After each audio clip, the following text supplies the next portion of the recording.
ሰው ለገዛ ሰውነቱ ጠላት የሚሆነውን ያክል ሰይጣን እንኳን ጠላቱ አይደለም። የሰው ልጅ በጣም ብቸኛ ጠላቱ ምንድን ነው ካላችሁ ራሱ። የሰው ልጅ ራሱን ከጠላ መነሻ የለው። ስንሰበር፣ ስንወድቅ፣ ሲያንሸራትተን፣ ጠልፎ ሲጥለን ራሳችን መሰልቸት የለብንም። የዲያብሎስ በዚህ ዓለም ከበዛው ግፍ ይልቅ የእግዚአብሔር ምሕረት የበዛ ነው። ወዳጄ ከክርስቶስ ጋር መልካሙን ሩጫ መሮጥ ከፈለክ እግሮችህን የሚያልፉ ነገሮች ላይ አታቁማቸው። ነቀፋ የማያጨማድድህ፣ ምስጋና የማያዘልልህ ሆነ ክርስቶስን እያየህ ሩጥ። በምድር ላይ የእግዚአብሔር ዓይን ኃጢአተኛን ትታገሳለች እንጂ ኃጢአትን ግን የምትታገስ አይደለችም። በክርስትና ዓለም ውስጥ ለመቅደም የሚደረግ ሩጫ የለም። ለመድረስ የሚደረግ ሩጫ ነው። ሰይጣን ተኮር ክርስትና የለም። ክርስቶስ ተኮር ክርስትና ነው ያለ።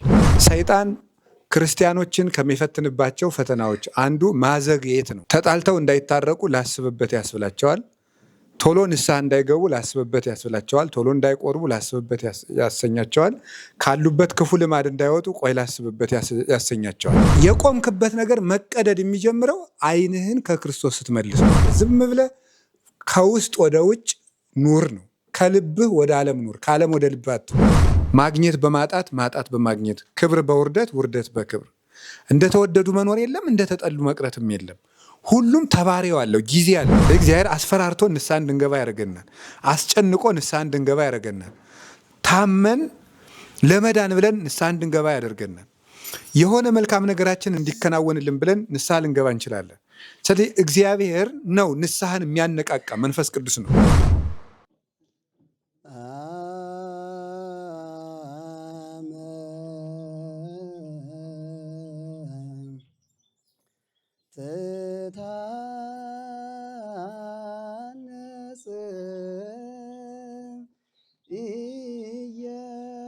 ኢየሩሳሌም በእንቋ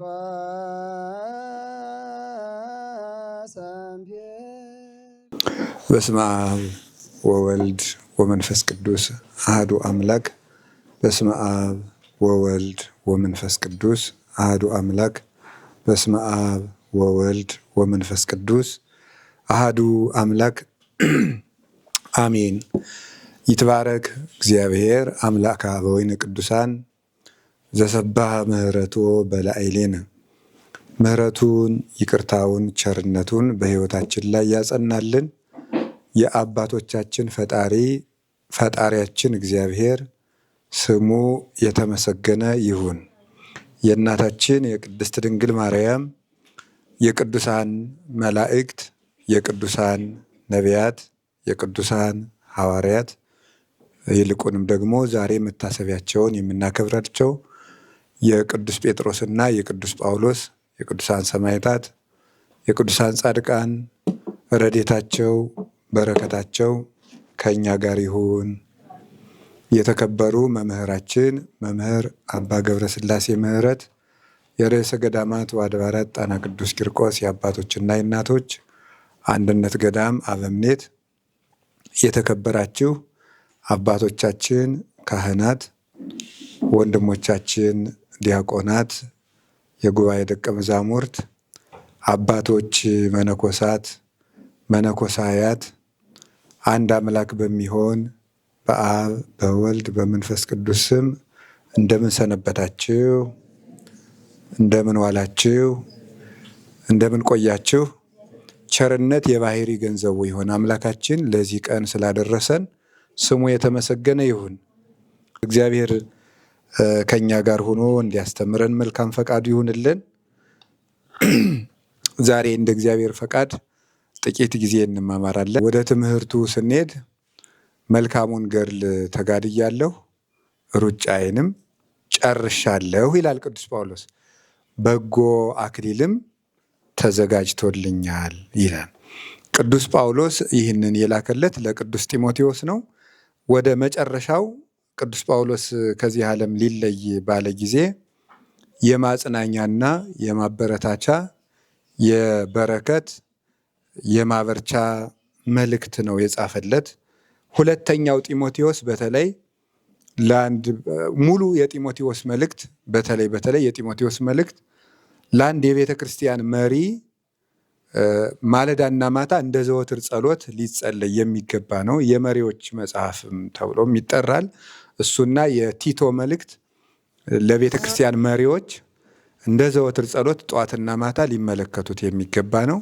አንድ ሰው በቤተ ክርስቲያን መሪ ሲሆን ምን ሊያደርግ እንደሚገባው፣ ምን ሊገጥመው እንደሚችል፣ እንዴት ሊያሸንፍ እንደሚገባውና እንዴት መጽናት እንዳለበት የሚያስረዳ ገድሉን ከነ አክሊሉ ከነ መከራው የሚያስረክብ ቆጥሮ ሰፍሮ የሚያስረክብ መጽሐፍ ነው እና የጢሞቴዎስን መልእክት ዲያቆናት፣ ካህናት፣ መምህራን፣ ሰባኪያን፣ ሊቃነ ጳጳሳት እና የቲቶ መልእክትን በየቀኑ ሲሆን 2 ጊዜ ሊመለከቱት የሚገባ መጽሐፍ ነው። የመሪዎች መጽሐፍ ነው። እጅን ይዞ የሚመራና የሚያጸና መጽሐፍ ነው። እንግዲህ ቅዱስ ጳውሎስ ሁለተኛውን ጢሞቴዎስ መልእክት የላከለት አብሮት መከራ እንዲቀበል ነው። እኔን መስለህ መከራ ተቀበል፣ የምትቀበለው መከራ የሚያሳፍር አይደለም። ሰርቀን ቀምተን ወንብደን ወይም ደግሞ ክብር ሽተን በዚህ ዓለም በልተን ጠጥተን ተሹመን ተሸልመን ከብረን ገነን ለመኖር የምንቀበለው መከራ ስላላይደለ ለክርስቶስ የምንቀበለው መከራ ስለሆነ ደስ ብሎ ተቀበለው።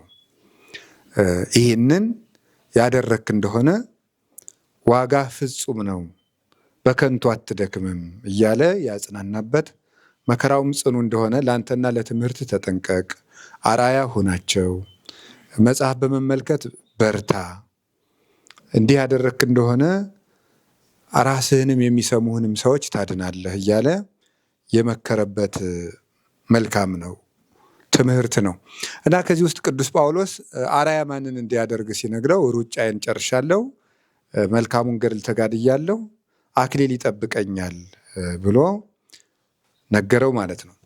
ስለዚህ አሁን እዚህ ውስጥ አንድ የቤተ ክርስቲያን አገልጋይ ጳጳስም፣ መምህርም፣ ካህንም፣ ዲያቆንም እና ምዕመንም ጭምር 2 ነገር እንዲያደርግ በዛሬው ትምህርት እንማራለን ማለት ነው። አንደኛው መልካም ገድል መጋደል ነው። ሁለተኛው መልካም ሩጫ መሮጥ።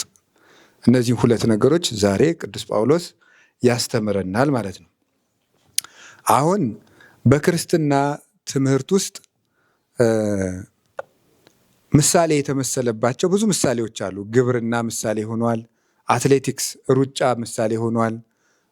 ውትድርና ወይም አርበኝነት ለክርስትና ምሳሌ ሆኗል ማለት ነው። እንደዚህ አድርጎ ቅዱስ ጳውሎስ ገልጦ አስተምሮታል። ዛሬ እኔ የወሰድኩት አንዱ መልካም ሩጫ የሚለውን ነው። ሩጫ በክርስትና ይመሰላል እና እንዴት ነው የምንሮጠው ነው። አጠቃላይ ክርስትና እንግዲህ ሩጫ ተብሎ ተጠርቷል ማለት ነው። ክርስቲያን ሯጭ ነው። ክርስትና መንገድ ነው። እግዚአብሔርን መከተልም ሩጫ ነው ማለት ነው። ስለዚህ አሁን ምን እያደረግን ነው ብትሉ እየሮጥን ነው።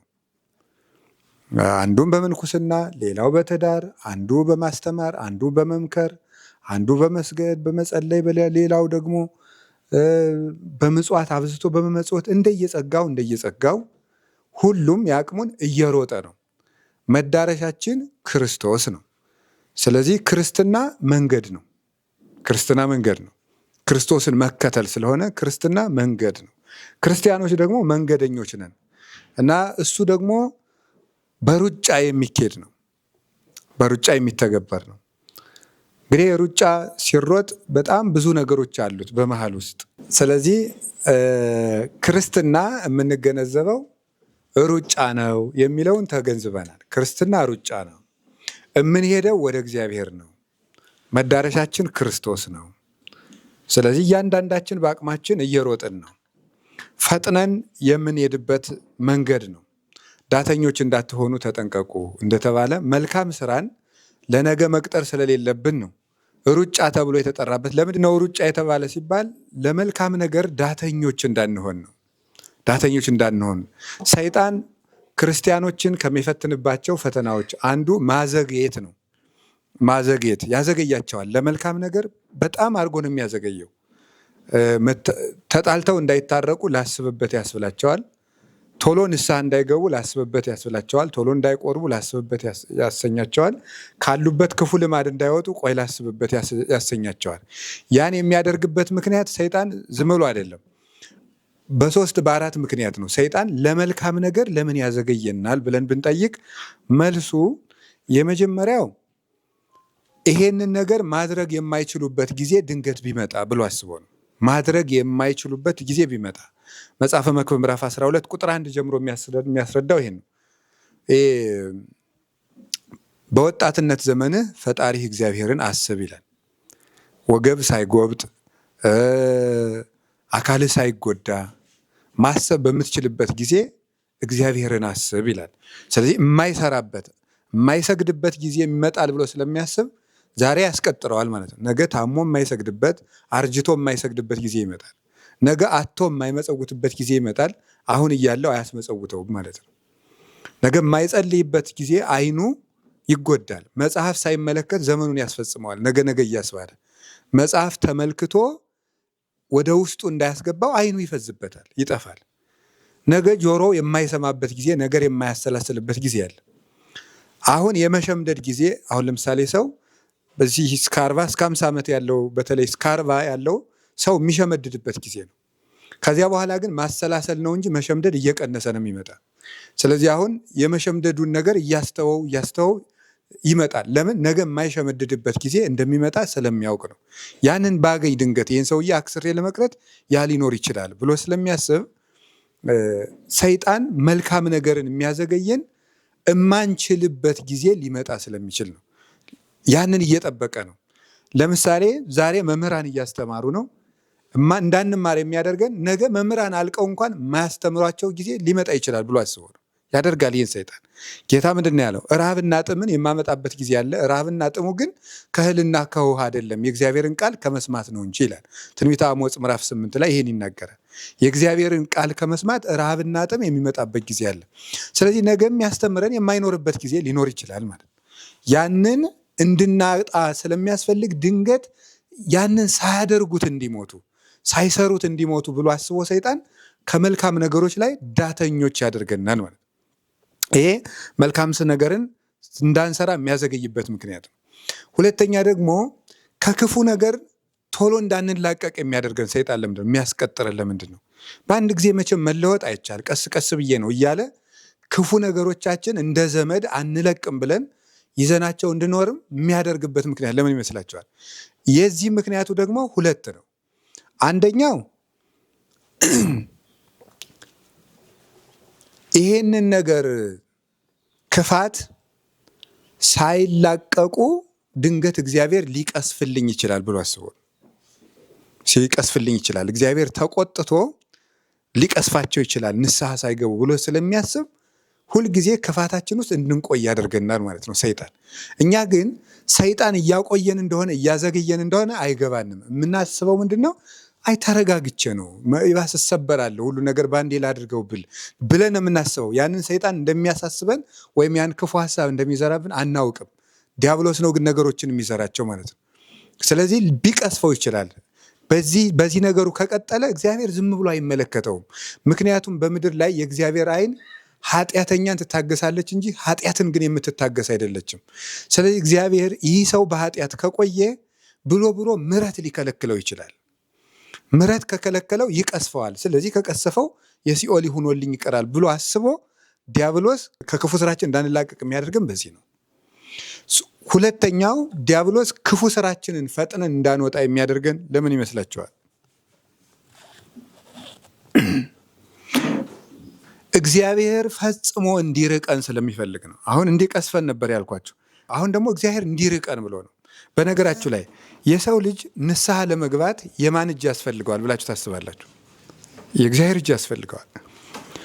የእግዚአብሔር እጅ አብሮት ከሌለ ሰው የንስሐ ዕድል የለውም። የምንጸጸተው እኮ እግዚአብሔር ነው የሚያጸጽትን። ታውቃላችሁ አይደል?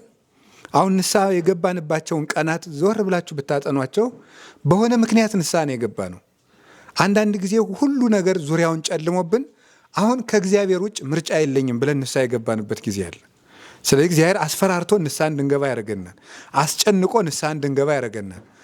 ታመን ለመዳን ብለን ንስሐ እንድንገባ ያደርገናል። የሆነ መልካም ነገራችን እንዲከናወንልን ብለን ንስሐ ልንገባ እንችላለን። ስለዚህ እግዚአብሔር ነው ንስሐን የሚያነቃቃ፣ መንፈስ ቅዱስ ነው። ይትባረክ እግዚአብሔር ዘአንቃ ኀልባቤነ ኀበ አእምሮቱ ወአይኩቶቱ ያሉ አሞኒዮስና አውሳቢዎስ በመቅደመ ወንጌል ለዚህ ነው። እሱን ለማመስገን ልቡናችንን ያነቃቃ እግዚአብሔር ይክበር ይመስገን። እሱን ወደ ማወቅ እሱን ወደ ማመስገን ልቡናችንን ያነቃቃ እግዚአብሔር ይክበር ይመስገን። ስለዚህ እግዚአብሔርን ወደ ማወቅ፣ ወደ መውደድ፣ ወደ ማመስገን የሚያነቃን ራሱ እግዚአብሔር ነው። ልቡናችንን የሚማርከውና መዓዛውን እያሸተተ የሚጠራን እሱ ነው። አንዳንድ ጊዜ አሳዝኖ፣ አንዳንድ ጊዜ አስደስቶ፣ አንዳንድ ጊዜ አራርቶ፣ አንዳንድ ጊዜ በጓደኛ አስገስጾ፣ አንዳንድ ጊዜ ደግሞ ጉዳችን አውጥቶ እግዚአብሔር ወደ ቤቱ እንዲጠራን ያደርጋል። ግን እግዚአብሔር ልቡናችን ባጸናን መጠን ግን ወባይቱ በአምጣነ ኢትንየስህ ንስሐ ባለመግባትህና ወታጸን ልበከ ልቡናህን በማጽናት መጠን ትዘግብ መቅሰፍተ ለርእስከ ለራስህ ፍዳን ታከማቻለህ ይላል ቅዱስ ጳውሎስ ሮሜ ምዕራፍ 2 ላይ ሲናገር። ስለዚህ ልቡናችን በማጽናታችን መጠን እግዚአብሔር ረድኤቱን እየነሳ ለማይረባ አይምሮ አሳልፎ ወደ መስጠት ይሄዳል። ስለዚህ እግዚአብሔር ራሱ ይህን ሰው ሊሰለቸው ይችላል። ስለዚህ አንድ ቀን ይሰለቸዋል። ይህ ግፉ፣ ይህ ኃጢአተኛ ሆኖ መቀጠሉ ለእግዚአብሔር አንድ ቀን ሊሰለቸው ስለሚችል ይተወዋል። ስለዚህ እግዚአብሔር ለማይረባ አይምሮ አሳልፎ ይሰጠዋል። አሁን ኃጢአት እየሰራ ያለ እየተናደደ ነው። ለጊዜው ኃጢአቱን ይሰራል፣ ቆይቶ ይጸጸታል። እየመረረው ይሰራል፣ ቆይቶ ይጸጸታል። እየመረረው ይሰራል፣ ቆይቶ ይጸጸታል። ሌላ ጊዜ ግን ኃጢአትን ወለብሳ ለመርገብ ከመልብስ ለመርገብ ነው ያለ ቅዱስ ዳዊት። መርገምን እንደ ልብስ ለበሳት እንዳለ በቃ ልብሱ፣ ጉርሱ፣ ምግቡ፣ መጠጡ መኖሪያው አድርጎ ኃጢአትን ተዛምዷት ይኖራል። ከዚያ በኋላ ይህ ሰው ኃጢአትን የሚጠላት ፍዳ ያመጣችበትለት ብቻ ነው። ወሶ በተረከቦ ለኃጢአቱ ይጸላ። ኃጢአት ፍዳን ይዛ በመጣች ቀን ብቻ የዚያለት እስኪጠላት ድረስ ደርሶ በኃጢአት ማይደነግጥ ፍዝዝ ድንግዝ ያለ እንዲሆን ለማይረባ አይምሮ ተላልፎ እንዲሰጥ ስለሚፈልግ ዲያብሎስ ለመልካም ነገር የሚያዘገየን ለዚህ ነው። ሌላኛው ስለምን የሚያዘገየን ይመስላችኋል? ብለን ምንድን ነው የመሞቻ ቀናችን ይደርሳል ብሎን ስንቀጥር ይመሻል። ለዚህ ነበር ጌታ ዮሐንስ ወንጌል ምዕራፍ 12 ላይ አንሶ ሰውን ዘብርሃን ብክሙ እስመ ዘያሐውር ውስተ ጽልመት ኢየአምር ኀበ ዘያሐውር። ብርሃን ሳለላችሁ ተመላለሱ፣ ብርሃን እድሜያችሁ ሳለ ተመላለሱ። በጨለማ የሚሄድ ሰው የሚሄድበትን አያውቅም። ነገ እኛ አይደለም። ስለዚህ ሰይጣን እንዲህ ሲቀጥሩ ዕለተ ሞታቸው ይደርሳል። ክፉን ሳይተውት መልካሙን ሳይሰሩት የሚሄዱበት ጊዜ ይደርሳል ብሎ አስቦ ሰይጣን ያዘገየናል።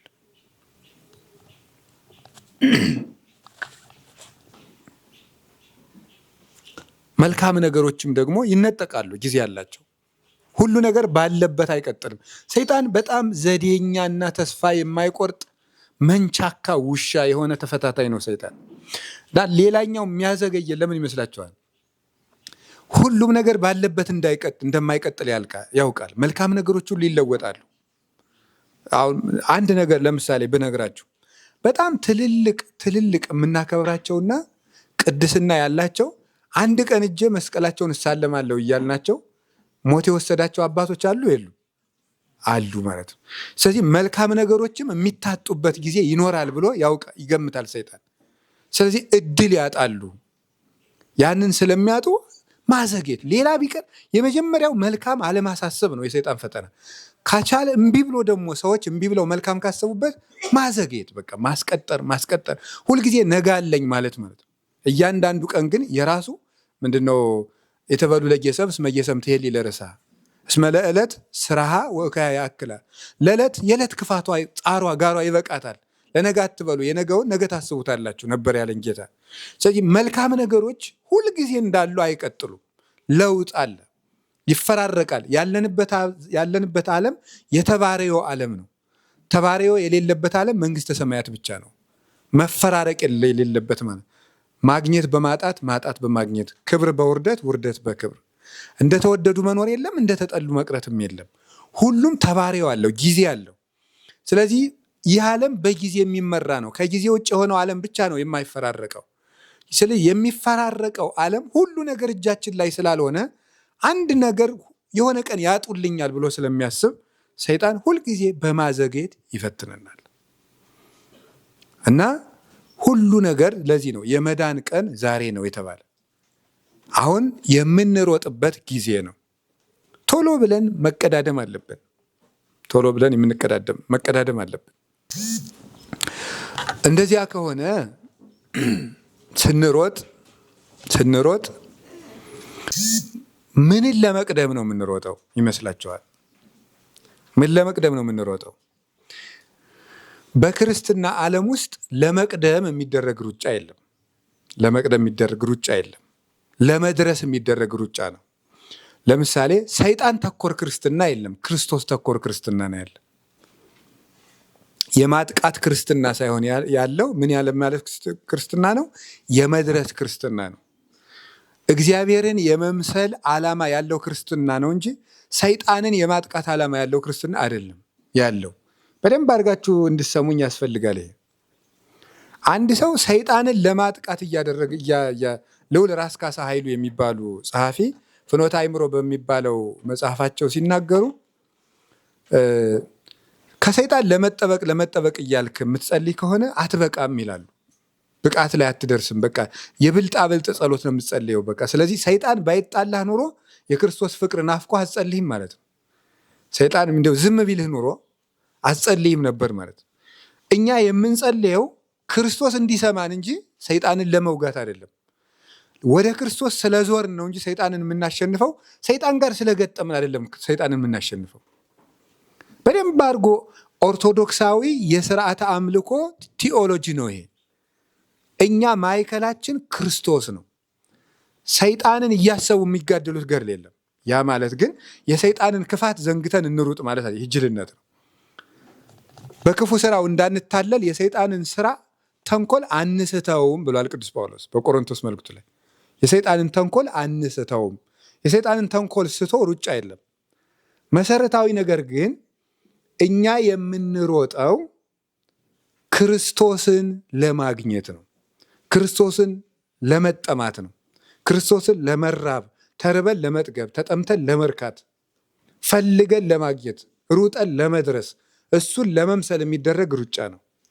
ከዚያ በኋላ አሁን ልብ በሉ፣ ተወዳዳሪዎቻችን ደግሞ ይሄንን ተዉ የሚሉን ናቸው። ይሄን ተዉ የሚሉን ናቸው። ከዚህ የሚያሰናክሉን ናቸው። ተወዳዳሪ የሚባል ኑሮ፣ መቅደምና መቀዳድ የሚባል ኑሮ ሯጮቹ የሚጠቀሙት ነገር ቢኖር ነው። ሰይጣን ግን እኛን ቀድሞ የሚጠቀመው ነገር የለም። ስለዚህ የውጭ ውድድር አይደለም የምንኖረ። እኛ ተወዳዳሪዎች አይደለንም። እኛው ነን አትሌቶቹ፣ ሌላ አትሌት የለም። አሰናካይ ነው እንጂ ተወዳዳሪ አትሌት የለብንም። አትሌቶቹ እኛው ነን። እነዚያኞቹ አሰናካዮች ናቸው።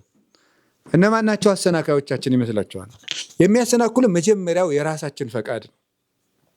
የራሳችን ፈቃድ ትልቁ የሩጫችን እንቅፋት ነው። ሊቁ የቤተ ክርስቲያን ሽልማት የሆነው ቅዱስ ዮሐንስ አፈወርቅ ሲናገር ሰው ለገዛ ሰውነቱ ጠላት የሚሆንን ያክል ሰይጣን እንኳን ጠላቱ ሊሆን አይችልም ይላል። በጣም እኮ ነው የሚገርም። ሰው ለገዛ ሰውነቱ ጠላት የሚሆነውን ያክል ሰይጣን እንኳን ጠላቱ አይደለም። የሰው ልጅ በጣም ብቸኛ ጠላቱ ምንድን ነው ካላችሁ፣ ምንድን ነው? ራሱ ነው። የራሱ አእምሮ፣ የራሱ ክፋት፣ የራሱ ደካማነት፣ የራሱ ሐሰት፣ የራሱ ልፍስፍስነት፣ የራሱ ስጋዊነት፣ እነዚህ ናቸው። የራሱ የጽናት ጉድለት፣ እነዚህ ናቸው የሰው ልጅ እንቅፋቱ። ምንድነው ቅዱስ ዳዊት አቤቱ እርዳኝ ከመ ይበሉኒ ጸላእተ ሞዔናሁ፣ ጠላቶቼ አሸነፍኩት እንዳይሉ አቤቱ እርዳኝ ይላል። እና ምንድን ነው የሚለው ይሄ ቅዱስ ዳዊት ላይ እንዲህ ብሎ የተናገረውን ቅዱስ ዮሐንስ አፈወርቅ ሲተረጉም መዝሙረ ዳዊትን ባብራራበት አንቀጽ ሲናገር እንዲህ ይላል። አይ እኛ የተሸነፍነው አጋንንት ጠንካሮች ስለሆኑ ሳይሆን እኛ ደካማ ስለሆንን ነው ይላል። ገብቷቸዋል። የሰው ልጅ የገዛ ማንም ሰው ለሰው ልጅ ጠላቱ ራሱ ነው። ጸሩ ለሰብ ሰባ ቤቱ፣ የሰው ጠላቱ የገዛ ቤተሰቦቹ ናቸው አለ ያለው ጌታ ማቴዎስ ላይ። የሰው ጠላቱ የገዛ ቤተሰቦቹ ናቸው ያለው ምን ማለቱ ነው? ህዋሳቱ ናቸው ማለት ነው። የገዛ ህዋሳቱ ናቸው። አረጋዊ መንፈሳዊ ወዳጄ ናንሹምህ ብለው ሰዎች ለሹመት ሲጠሩ አይ እኔ ገና ያልገዛኋቸው ብዙ ግዛቶች አሉኝ፣ እነሱን ገዝቼ አልጨረስኩም በል፣ እነዚህም ያልገዛቸው ህዋሳቶች ናቸው ይላል። ስለዚህ የገዛ ጠላቱ የሰው ልጅ ክፉ ህሊናው፣ ድንቁርናው፣ ስንፍናው፣ ምኞቱ፣ አሉታዊ አስተሳሰቡ፣ ክፋቱ፣ ተንኮሉ የሰው ልጅ ተጠልፎ የሚወድቀው በገዛ ወጥመዱ ነው። ማንም ሰው እግዚአብሔር ካልፈቀደለት በቀር እግዚአብሔር ተላልፈን እንድንሰጥ የሚያደርግ ስራ አግኝቶብን አጥሩን ካላፈረሰ በቀር በምድር ላይ ማንም ማንን የመጉዳት ኃይል የለውም። ማንም ማንን መጉዳት አይችልም። ከኛ እንድንጎዳ የሚያደርግ ክፋት ካልተገኘብን በቀር፣ ዕዳ ከሌለብን በቀር፣ ክፍተት ካልተገኘ በቀር ሰው ሰውን አይጎዳም። ያ ማለት ሰዎች ክፉ አይደሉም ማለት አይደለም። ሰዎች ክፉ አይደሉም ማለት ሳይሆን ክፉ ሰዎች ሊጎዱን የሚችሉት ከነሱ ክፉነት የተነሳ ሳይሆን የነሱ ክፋት እኛን እንዲጎዳ ሆነን እስከተገኘን ድረስ ነው ማለት ያ ነው የሩጫው እንቅፋት የሰው ልጅ ራሱ ነው። አሁን እንግዲህ ልብ ብላችሁ ስሙ። አንደኛው ራሳችንን አልኳችሁ። የራሳችን እንቅፋትነት ሁለት አሰናካዮችን ያመጣል። አንደኛው ክፉ ሰዎችን፣ ሁለተኛው አጋንንትን ያመጣቸዋል። ምኖች የራሳችን። እግዚአብሔር ግን ሰውን በክፉ አይፈትንም። እያሜክር እግዚአብሔር በእኩይ ያዕቆብ መልእክት ላይ ሲናገር እግዚአብሔር ማንንም በክፉ አይፈትንም ይላል። እግዚአብሔር ማንንም በክፉ አይፈትንም። ግን እኛ ከውስጣችን በተገኘው ነገር ምክንያት ምንድነው? ርቱ ሃይማኖት የሚለው ነገር አለ። ባለዕዳ ሰው ሁልጊዜ እየመጣ ገንዘቤን ስጠኝ የሚል ሰው ከሆነ መፍትሄው ምንድን ነው? ያን ገንዘብ ወርውሮ መጣል። ዲያብሎስ እኛ ውስጥ እኛን የሚጎዳበት ነገር እንዳያገኝ ምንድን ነው? የእሱን ዕዳ ወርውረን መጣል ነው። ገንዘብ ከሌለብህ ባለዕዳው እየተመጣ እየተመላለሰ አያስቸግርህም። የዲያብሎስ ገንዘብ የሆነች ክፋት ሰውነት ውስጥ ከሌለች ዲያብሎስ ምንም ሊያደርግ አይችልም። ጌታ ምንድን ነው ያለው? ወይ መጽእ መልአኩ ለዝንቱ ዓለም ወይ ይረክም እንተኒ በላዕሌ። የዚህ ዓለም ገዥ ዲያብሎስ ወደ እኔ ይመጣል፣ በእኔ ላይ ምንም ነገር አያገኝም ነው። ስለዚህ ምንም ነገር እስካልተገኘብህ ድረስ ዓለም ሰው ሊጎዳው አይችልም። እንኳን ሌላው ዲያብሎስ እንኳን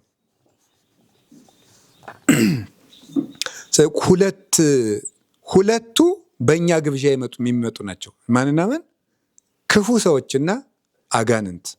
እነዚህ በእኛ ገባዥነት የሚመጡ ናቸው። ከኛ ስንፍና፣ ስግብግብነት፣ ልክስክስነት፣ ርኩሰት ከነዚህ ነገሮች የተነሳ ሁለቱ ይመጣሉ። ገንዘባቸው ስላለ ማለት ራሱ ውስጥ ድክመት የሌለ ሰው ጋርስ ይመጡና ምንም ማድረግ ሳይችሉ ይቀራሉ። ለዚህ የምናነሳው የዛሬው አባታችን ማን ነው? ቅዱስ ጳውሎስ ነው። አሁን ወደ ቅዱስ ጳውሎስ ያልመጣ ማይበል አለ? እስቲ እግዚአብሔር ያሳያችሁ። ወደ ቅዱስ ጳውሎስ ያልመጣ ማይበል፣ ያልተወረወረ ፍላጻ፣ ያልተወረወረ ጦር፣ ያልነደደ እሳት፣ ያልዘነመ ማይበል የለም። ይህ ሁሉ ጳውሎስን ምንም ሊያደርገው አልቻለም። ምንም ነው እኮ ያላደረገው። እኔ እኮ ይገርመኛል። በጣም የሚገርም ነው። ዓለሙን የዞረ ወፍ ነው ይለዋል ቅዱስ ዮሐንስ አፈወርቅ። ዓለሙን ሁሉ የዞረ ወፍ፣ ሰማያዊ ወፍ፣ መንፈስ ቅዱስ ክንፍ የሆነለት ወፍ ነው ይለዋል። ሩጦ የማይደክም ወፍ፣ ምንም ነገር በምንም ነገር ያልተጠመደ ወፍ ነው። አዕዋፍ ይሰገሩ ምንድን ነው?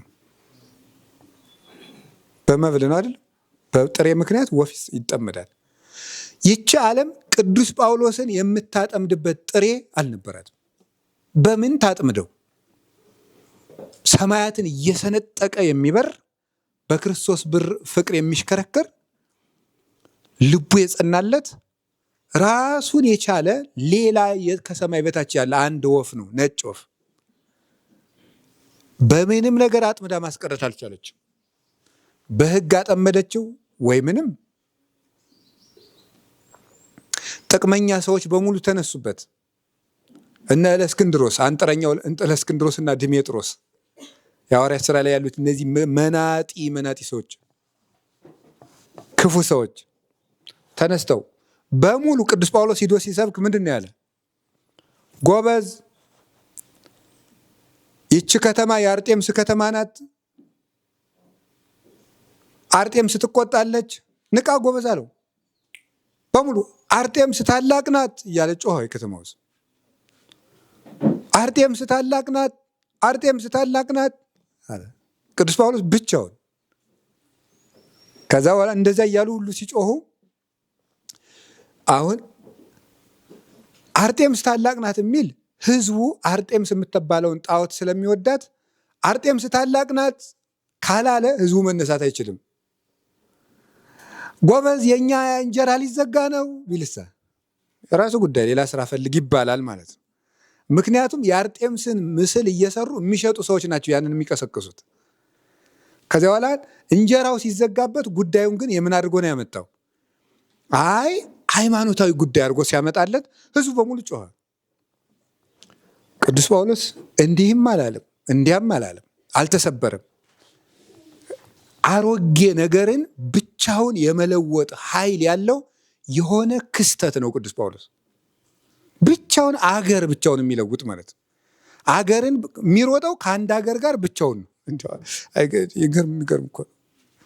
የአንድ ሀገር ህዝብ ከአንድ ሰው ጋር ይሮጣል። ወይም አያችሁ አሁን እኔና እናንተ ብንሮጥ የእኔንና የእናንተን እግር ለመያዝ ስንት ሰው ይበቃል? ስንት ሰው ይበቃል? አንድ ሰው ጠንከር ያለ አንድ ሰው ክንደ ብርቱ አንድ ሰው ይበቃል። ትንሽ ደግሞ እንደመፈራገጥ ካልን አንድ ሁለት ሰው ሶስት በቃ ይበቃል። የጳውሎስን እግር የያዘው ግን ዓለም ነበር። ዓለም እግሩን ይዞ በምን ያስቀረው? እምሩፀተ ነፋስ ነው የሚሮጠው። ምክንያቱም ዓለም ከቅዱስ ጳውሎስ ገንዘብ የላትም። እኔን ይዛ ብታስቀረኝ ዓለም እውነቷን ነው። የሆኑ ነገሮች አሉብኝ፣ የሆኑ ድክመቶች ይኖራል። ቅዱስ ጳውሎስን ግን ምኑን ተያዘው? ምንም እኮ ነገር የሆነ የጨርቅ ብጣሽ ወይም ድሪቶ ወይም ገመድ የለም። ጳውሎስን መጥለፊያ አልተገኘም። ሐሳቡ ሰማያዊ ነው፣ በሹመት አትጠልፈውም።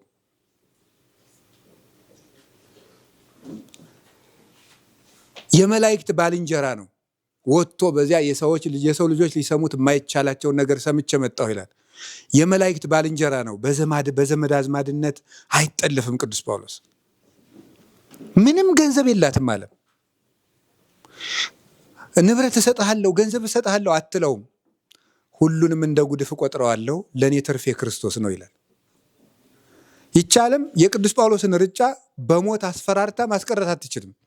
ምክንያቱም ቅዱስ ጳውሎስ ሞት ለእኔ ጥቅም ነው ሕይወትም ክርስቶስ ነው ይላልና በምንም ልታስቀረው አትችልም። ተከራክራ አትረታውም። አንደበቱ ክርስቶስ ነው። በእኔ ስጋ የሚናገር ክርስቶስ እያለን የሚናገረው እሱ። አስራለሁ ብላ አስፈራርታ አታስቀረውም። ቅዱስ ጳውሎስ በስራት አትይዘውም። ወንጌል አይታሰርም እያለ አሰምቶ ይናገራል። ወንጌል አይታሰርም። እምጳውል አስራ ስታስቀምጠው ወህኒ ቤት ውስጥ ሆኖ እምጳውሎስ ሙቁሁ ለእግዚእነ ኢየሱስ ክርስቶስ ይላል። የክርስቶስ እስረኛ ከሚሆን ከጳውሎስ የተላከ መልእክት። በዓለም ከመሸለም ይልቅ ስለ ጳውሎስ ስለ ክርስቶስ የታሰሩበት ሰንሰለት ምንኛ ውብ ነው ይላል ቅዱስ ዮሐንስ አፈወርቅ። እና ቅዱስ ጳውሎስ የሮጠባቸው ሩጫዎች ዓለማትን በሙሉ ነው የቀደመው። አካሄዱ ደግሞ የሚያስደንቅና ስልታዊ ነው። እንደሱ ያለ ሰው ተገኝቶ አያውቅም። የስልት ሰው፣ የቅድስና ሰው፣ የብቃት ሰው፣ የትህትና ሰው፣ የኃይል ሰው፣ የሕግ ሰው በሙግት ማን ያስቀረዋል? የዓለማትን ሕግ ሁሉ ያውቃል። በዓለም ሁሉ የተዘጋጀ ነው።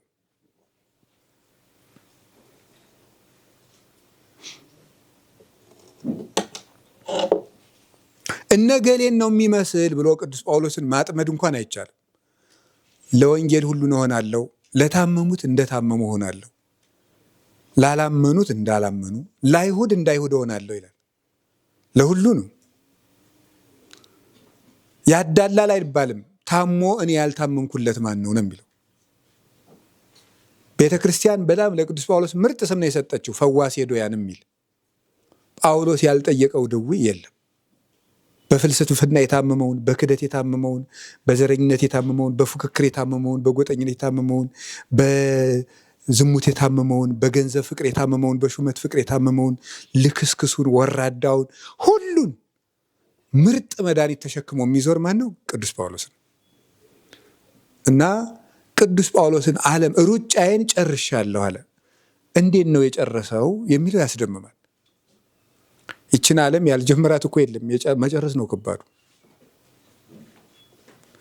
እና አሰናካዮቻችን የተሾሙ ሰዎች፣ አሁን ቅዱስ ጳውሎስን የሚያሰናክሉት እነማን ናቸው? ሹመኞች፣ ሚስቶቻቸው ወደ ክርስትና የመጡባቸው ነገስታት፣ እራሳቸው እንደ አምላክ የሚመለኩ ነገስታት፣ ገንዘብን የሃይማኖትን የገንዘብ ማግኛ ምንጭ ያደረጉ ጥቅማቸው የሚነካባቸው ጥቅመኞች፣ ትዕቢተኞች ፈሪሳውያን፣ በዘር የሚከፋፈሉ የቆሮንቶስ ሰዎች እና ሮማውያን፣ እነዚህ ሁሉ ተሰብስበው አንድ ሰው ላይ ይነሳሉ። ግን ቅዱስ ጳውሎስ ሁሉንም አሸነፋቸው። ምክንያቱም ከሱ መያዣ ስላልነበረ ነው። አሳ በመቃጥኑ በጭብጦ ይጠመዳል። እኛም የምንፈልጋት የሆነች ቂጣ ከሌለች በስተቀር ዓለም እኛን ማጥመድ አይችልም። እና ቅዱስ ዮሐንስ አፈወርቅ ይሄንኑ ሁለተኛ ጢሞቴዎስ ምዕራፍ 4ን በተረጎመበት አንቀጽ በቃ ከክርስቶስ ጋር መከራ መቀበል ከፈለግ ስለት ሰይፍ ብቻ አይደለም፣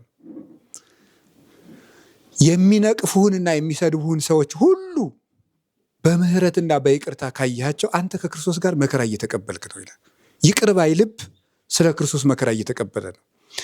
በክርስቶስ የሚያሸልምና ከክርስቶስ ጋር መከራ እየተቀበልክ ነው የሚያሰኝህ መከራውን መቀበልህ ሳይሆን መከራውን በደስታ መቀበልህ ነው።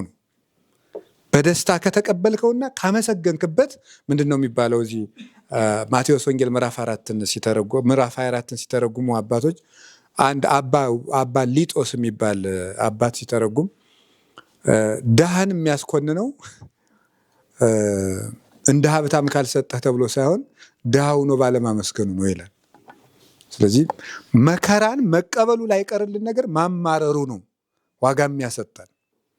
ስለዚህ ከክርስቶስ ጋር መከራ ማንም መከራ ባደረሰብህ ጊዜ፣ ሰዎች ሁሉ በአንተ ላይ በተነሱብህ ጊዜ አንተ እግዚአብሔርን አመስግን። ሰዎችን አትጥላቸው። እነሱ ክፉ እንዲሆኑብህ ያደረገው ክፉ ልማድህ ጋር ታገል።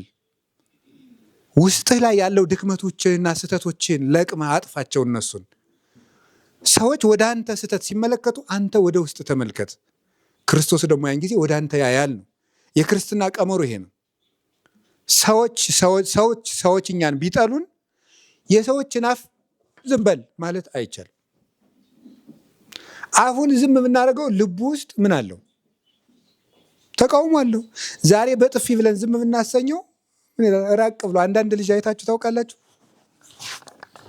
በጥፊ ብለን ዝም በል ስንለው ዝም ይልና ራቅ ብሎ እናቱን ሲያይ ሌባ የሚላለ እዛ ራቅ ብሎ ማለት ነው። አጠገብ ስንኮረኩሞ ዝም ይልና ራቅ ብሎ ግን ምን ታደርገኛለህ? ከዛ ብቅ ይልና ደግሞ ሄዶ እናቱ ጋር ሽጉጥ ይላል ደግሞ። እንደዚያ ነው። ስለዚህ ሰው ብታፍነው ጊዜ ሲያገኝ ደግሞ መለፍለፉን አይተውም። መድኃኒቱ ወደ ልብና ወደ እግዚአብሔር መዞር ብቻ ነው። ወደሚቃወሙ ሰዎች ተዙሮ የሚስተካከል ነገር የለም። ቅዱስ ጳውሎስ ነበረ ትሁት ሰው ነው። እኔ ጭንጋፍ ሐዋርያ ልባል ተብዬ የማይገባኝ ባዶ ሰው፣ ቀዳሚ ሆሙ ለኃጥአን የኃጥአን መጀመሪያቸው በኩራቸው የመሆን እኔ ጳውሎስ ነው የሚለው። እንዲህ ብሎ የሚናገር ነበር ቅዱስ ጳውሎስ። ያ ትህትናው እግዚአብሔር እንዲያዩ ያደርገዋል። አይወዳደርም ነበረ። ምርጥ ዕቃ ክርስቶስን ተሸክሞ የሚዞር ሁልጊዜ ዓላማውን ብቻ የሚመለከት ዘድህርየ ረስ ወዘቅድሜ እመልእ የሚል እንዲሆንኩ እንዲያሆንኩ የሚል ሳይሆን ሁልጊዜ የሚደርስበትን ብቻ አይኑ የሚያርፍ የዓላማ ሰው፣ የሰማይ ሰው ነው ቅዱስ ጳውሎስ። እና ሩጫን ለመጨረስ ወደ ውስጥ መመልከት እጅግ መልካም ነው። ይሄ የተቃውሞ የመከላከል ክርስትና ከኛ ወጥቶ መውደቅ አለበት። ሰው አንድ ሰው ቢጠላን፣ ሁለት ሰው ቢጠላን፣ 5-6 ሰዎች አድመው ተባብረው ቢጠሉን እነሱን በእነማን ላስቁማቸው የሚባል ክርስትና የለም።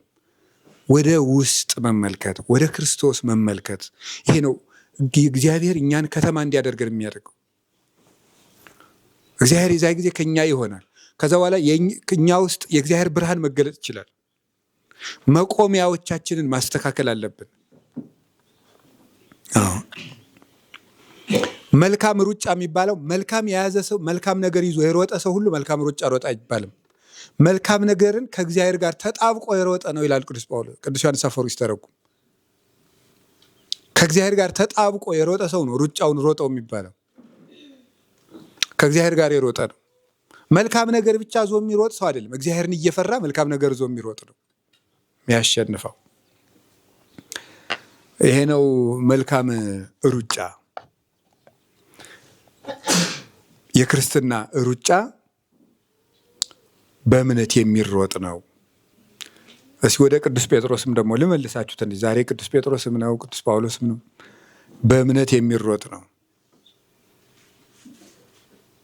ቅዱስ ጴጥሮስ ውስጥ የምታዩት በጣም ብዙ ነገር ነው ያለው። አንደኛው እምነቱ ነው። የቅዱስ ጴጥሮስ እምነት በጣም ትልቅ ነው እና ምንድነው ሃይማኖቴ ያዕቆብ እኮ አይደል ሲሮጥ እምነት ተጠብቆ ነው። ይህ ዓለም በጣም አደገኛ ነገር ነው። እንኳን ስነ ምግባርን ሃይማኖትን ያሳጣል። የመከራ ክፋቱ ከሃይማኖት ማውጣቱ እኮ ነው። ምግባርስ ቢያድጥ ተመልሶ ይቆሙታል። ሃይማኖትን ሁሉ ያሳጣል፣ ይፈታተናል። እንዲህ የሆንኩ እግዚአብሔር የት ሄዶ ነው ያሰኛል። ሃይማኖቴ ያዕቆብኩ በድሬን ይፈጸምኩ የሚለው ለዚህ እኮ ነው። ሩጫዬን ጨርሻለሁ። ሩጫዬን የጨረስኩት እምነቴን ላለማስነጠቅ ነው። የምንሮጠው ያንን በውስጥ የያዝነውን የክብር ዕቃ ላለመነጠቅ ነው። ያ የክብር ዕቃ ደግሞ ሃይማኖት ነው። ስለዚህ እምነትን ይዞ የሚሮጡት ሩጫ ነው እምነት፣ የክርስትና ሩጫ እና ቅዱስ ጴጥሮስ በእምነት ነበር የሮጠው። ፍጹም አማኝ ነው። አሁን እንደምታውቁት ለምሳሌ ጌታችን መድኃኒታችን ኢየሱስ ክርስቶስ መጥቶ ቅዱስ ጴጥሮስን ተከተለኝ ሲለው እኔ የአብ ልጅ ነኝ፣ እኔ እግዚአብሔር ነኝ፣ እኔ እንደዚህ ያለው ነኝ ብሎታል? አላለውም? ምንም አላለውም። ዝም ብሎ ሄዶ ምንድን ነው ያለው? አሳዎችን ሳይሆን ሰዎችን የምታጠምድ አደርግሃለሁ ነው ያለው። እሺ ብሎ ዝም ብሎ ወጣ። የ55 ዓመት ሽማግሌ ነው፣ ሽማግሌ ሰው የ55 ዓመት ሽማግሌ ተከተለ ብሎ። ጌታ ደግሞ ሲታይ የ30 ዓመት ልጅ ሆኖ ነው የሚታየው። የ30 ዓመት ልጅ መጥቶ የ50 ዓመት ሽማግሌን ናተከተለ ሲለው ምንድነ የት ነው የምታደር? ለመሆኑ እኔን ለማስከተል ቤትህ የት ነው? በምንድን ነው የምታስተዳድረን? የምንበላው ምንድን ነው? የት አካባቢ ነው ቤትህ አይባልም። እንዲሁ ዝም ብሎ በእምነት መረቡን ጥሎ መውጣት። ስለዚህ አምኖ መውጣትን የሚጠይቅ ነው። ሳያመካኙ መውጣትን ይጠይቃል። ቅዱስ ጴጥሮስ ማመካኘት ይችላል። ይህን እኮ 55 ዓመቴ ነው፣ የምትጦርበት ጊዜ ነው፣ ቤቴን ትቼ ወጥቼ የት ነው የምጠጋ? በዚህ ዕድሜ ሰርቼ በላለሁ አልል፣ ሌላ ቦታ ቤት እሰራለሁ አልል ማለት ይችላል። ምንም ሳያመካኙ መውጣት፣ የተፈጥሮ ሕግን የሚያዩትን ነገር ሁሉ ጥሎ መውጣት እና ሃይማኖት ከምክንያት በላይ ነው የሚባለው ለዚህ ነው። ምንም ነገር ሳያይ ነው ቅዱስ ጴጥሮስ ጌታን ሲከተል የሚያየው ነገርም አልነበረውም። እድሜውም እንቅፋት አልሆነበትም። ለአንዳንዶቻችን አሁን እንደምታዩት ለእኔ አንዱ አይነት እድሜ ምክንያት ይሆንብኛል፣ ለአንዱ ደግሞ አንድ አይነት። ለምሳሌ ሽማግሌ እኮ ነኝ ምን አደርጋለሁ በዚህ እድሜ ምን እሰራለሁ ይላል። ወጣቱ ደግሞ ያው እንግዲህ ወጣት አይደለን ምን ይደረግ፣ ያው እሳት አይደል ስጋ። ሁሉም ለእድሜው ምክንያት አለው። ያኛው እናንተ እስቲ ወጣቶቹ ሩጡ፣ እኛማ እንግዲህ ደከምን እኮ ድሮ አውቀን ቢሆን ይላል ሽማግሌው ማለት ነው። ሳታውቅ ቀርተ ነው። ድሮ አውቀን ቢሆን ደግሞ የኛው ደግሞ ምንም ምክንያትን ሁሉ ቆርጦ ጥሎ ክርስቶስን መከተል ነው ክርስቲያናዊ ሩጫ የሚባለው። እና ቅዱስ ጴጥሮስ በዚያ እድሜው እንቅፋት ያልሆነበት ሮም ድረስ ሄዶ ተሰዶ ያስተማረ ፍጹም ቅን እና የዋህ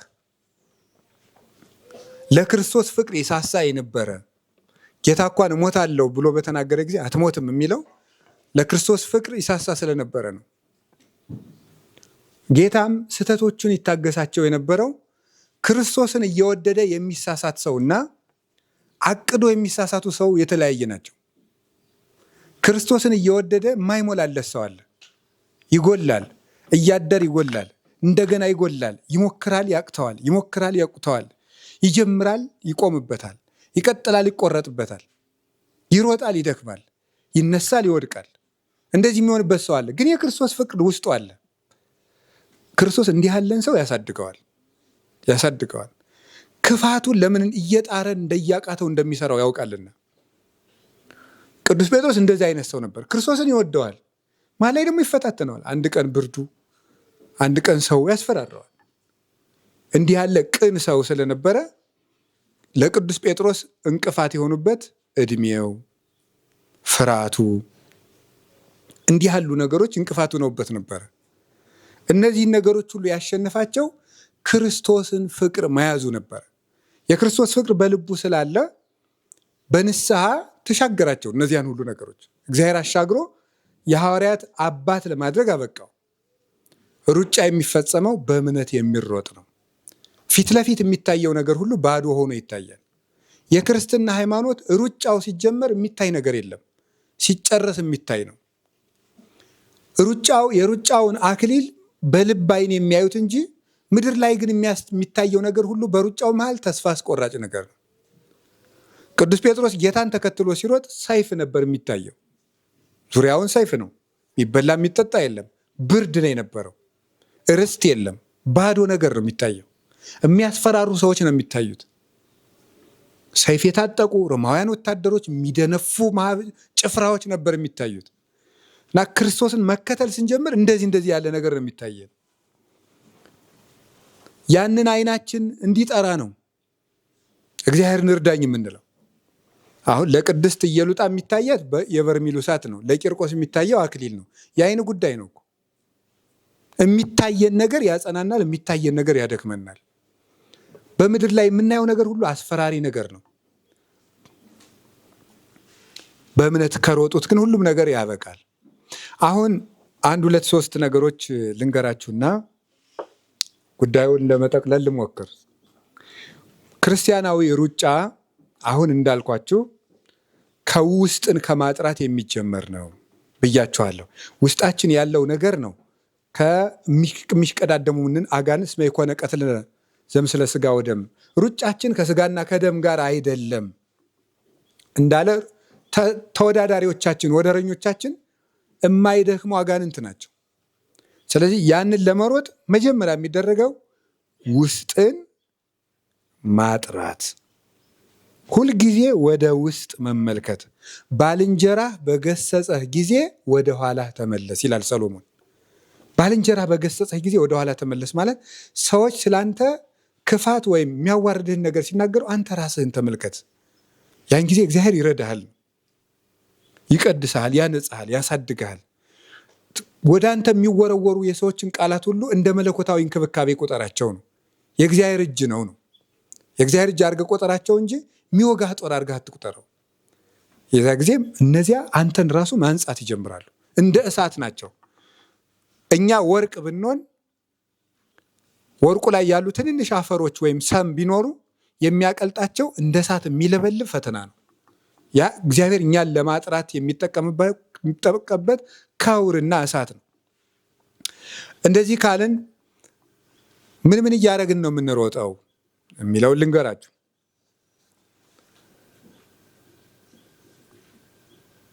የመጀመሪያው ክርስቶስን እያየን እንሩጥ ነው።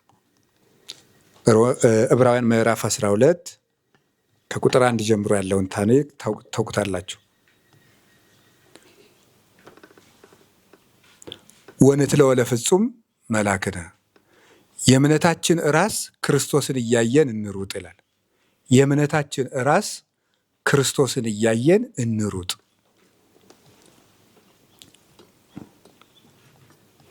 ክርስቶስን እያየን እንሩጥ። ስለዚህ መጀመሪያው አሁን ሁላችንም ያለንበት ነገር ሩጫ ነው። ለምሳሌ ለመነኮሳት ምንኩስና ሩጫ ነው። ነገሩን ከረንት ተጨባጭ ለማድረግ ለመነኮሳት ምንኩስና ሩጫ ነው። ከዛስ ለደቀ መዛሙርትም በቃ ተማሪነቱ ሩጫ ነው። ለሚያስተምሩትም እንደዚህ በቃ ክርስቲያን በሆነባት ቦታ ሁሉ ሩጫ አለው ነው ባጭሩ። ቄስም ሰዓታትም ሩጫ ናት፣ ቅዳሴም ሩጫ ናት፣ አቋቋም ትምህርትም ሩጫ ናት፣ ቅኔ ትምህርትም ሩጫ ናት፣ መጽሐፍ ትምህርትም ሩጫ ነው፣ ቅዳሴ መቀደስ ሩጫ፣ ጸበል መስጠት ሩጫ ነው፣ ሽመና መስራት ሩጫ ነው፣ እርሻ ማረስ መቆፈር ሩጫ ነው። ልጅ ማሳደግ ሩጫ ነው። ንግድ መነገድ ሩጫ ነው። ንግዱም ውስጥ ክርስቶስን የምናገኝበት ማድረግ ስለምንችል ማለት ነው። በዚህ ዓለም ላይ የምንኖርበትን ሜዳ ሁሉ ወደ ክርስቶስ የምንሮጥበት ሜዳ ማድረግ እንችላለን። ስለዚህ ሩጫ ውስጥ ነው ያለ ነው ማለት ነው። ስንሮጥ ማንን እያየን እንሮጥ ካላችሁ፣ ክርስቶስን እያየን እንሮጥ። ክርስቶስን እያየን ነው። በነገራችሁ ላይ መነኮሳት የሚመነኩሱበት ምክንያት ምንድን ነው? ምንድን ነው?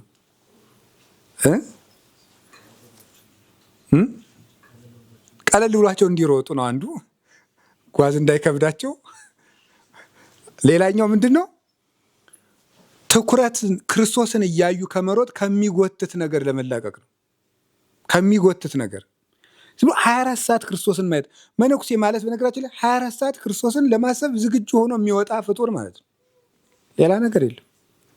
አረ ይህች ክፉ ዓለም ወዲያ ጥለናት እንሂድ ተብሎ የሚወጣ ምንኩስና የለም። ምንም ክፉ ዓለም የለም። ክርስቶስ ፍለጋ የሚወጣ።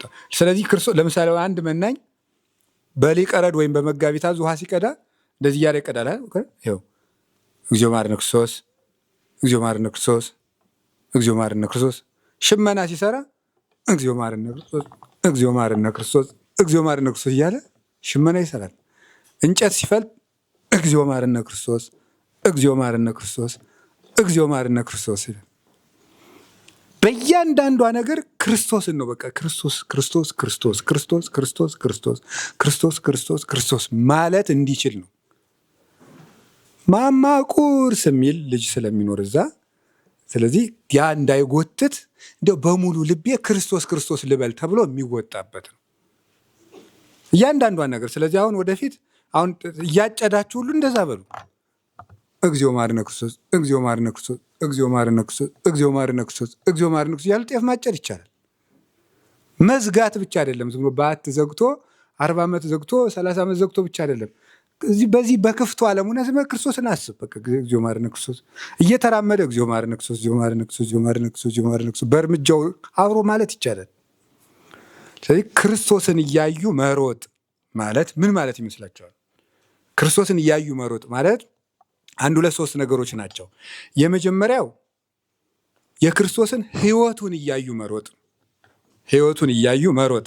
እንዲያውም ይህንን ትምህርት የምትሰሙ ሁላችሁም አንድ የቤት ስራ ልስጣችሁ። ከቻላችሁ የማቴዎስ ወንጌልን አንብባችሁ የጌታችን የኢየሱስ ክርስቶስን ሕይወት ብታወጡ ጥሩ ነው ነው እስከ ፍልሰታ መጨረሻ እና ለንስሐ አባታችሁ አሳርሙ። ይህ የቤት ስራ ሳሰሩ አትቀሩና ማቴዎስ ወንጌልን ጨርሳችሁ እስከ ፍልሰታ መጨረሻ ድረስ የጌታችን የኢየሱስ ክርስቶስን ሕይወት ማውጣት። ለምሳሌ ሲርበው እንዲያደርግ ነበር፣ ሰዎች ሲከራከሩት እንደዚህ ነበር የሚለው። ልዝብ ነበር። ለምሳሌ አሁን የጧፍ ኩስታሪን አያጠፋም የተቀጠቀጠ ሸንበቆን አይሰብርም የሚለውን ይዞ ጭምት ነበር ጌታ። ማንንም መጉዳት አይፈልግም ነበር ብሎ ማውጣት ይቻላል። እሱ በልቡ ትሁት ነበር ብሎ ማውጣት ይቻላል። እኔ በልቤ ትሁት ነኝ ይላል ጌታ። ማንንም አይቀየምም ነበር፣ የዋህ ነኝ ይል ነበረ ጌታ። ለማንም ይራራ ነበር፣ የሚያደርጉትን አያውቁም ይቅር በላቸው ብሏልና እያሉ ሕይወቱን የእሱን ሕይወት ብቻ አውጥቶ እነዚያን እያዩ መሮጥ ማለት ነው። እነዚያን እያዩ መሮጥ። አሁን በዚህ ዘመን የምንጠቅሰው አንዳንድ ነገር አለ። ምን እኮን በቃ በዚህ ዘመን እኮ አርአያ የሚሆን አባት የለም። ምን በቃ ከባድ እኮ ነው ምናምን። መቼም ምክንያት ሞልቷል። ክርስቶስን እያየህ ሩጥ ብሏል ጳውሎስ። አባት ብጣጣ ክርስቶስ አባት ነው። በቃ እሱን እያየ ሩጥ። ክርስቶስን እያዩ መሮጥ ማለት ሕይወቱን እያዩ መሮጥ።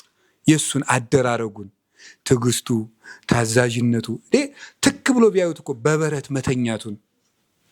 አንዳንድ ጊዜ በቃ አሁን ክርስቲያኖች የግድ በጅል ቤት ይኑሩ የሚል መጽሐፍ የለም። ጥሩ ቤትም ቢኖራችሁ ችግር የለም።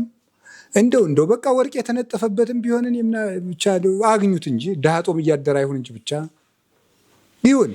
ግን አጥታችሁ እንኳን የሆነ በቃ የሆነ ምንም ምናምንቴ ቤት ቢገጥማችሁ ቤታችሁ እንደዚያ ቢሆን አይ ጌታ እንዲያውም ቤት ብትሰጠኝ አይ የሚለው ሊያማርራችሁ ሲል ጌታን በረት ላይ ተኝቶ አስታውሱት።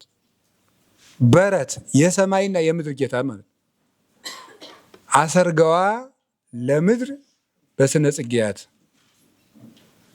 ወለሰማይኒ በከዋክብት ሰማይን በኮከብ ምድርን በአበቦች የሸለመ ጌታ ነው ያለው ቅዱስ ያሬድ። ለሰማይ ከዋክብትን ለምድር ጽጌያትን የሰጠ ጌታ እርቃኑን የሚለብሰው አልባ የከብቶች ፈረፈር ባለበት ተኝቶ ነበር ብሎ ማሰብ። የሆኑ ሰዎች ተነስተው ሲያሰድዱ አይ ጌታ እውነት እንዲያው የኔን ጸሎት መቼ ነው የምትሰማኝ? እድሜ ዘመኔን ሁሉ እንድንከራተት አርገህ ሲል እሱ ራሱ 30 ዓመት ተንከራቶን ይኖር።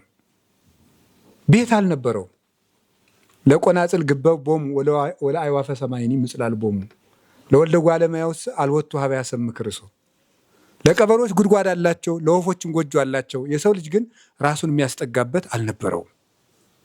ይህን ነው ቅዱስ ጳውሎስ ፊልጵስዩስ ቅዱስ ጳውሎስ እንዲህ ያለ ከርታታ ያደረገው ምንድን ነው? ቢቻለኝ ጌታዬን በሞቱ እንኳን ልመስለው እወዳለሁ። እሸት ዘርቶ አዝመራ ዘርቶ እሸቱን የማይቀምስ ማን ነው? እንግዲህ የክርስቶስን ወንጌል ካስተማርኩ መጀመሪያ መከራውን ልቀምሰው የሚገባኝ እኔው ነኝ ይላል።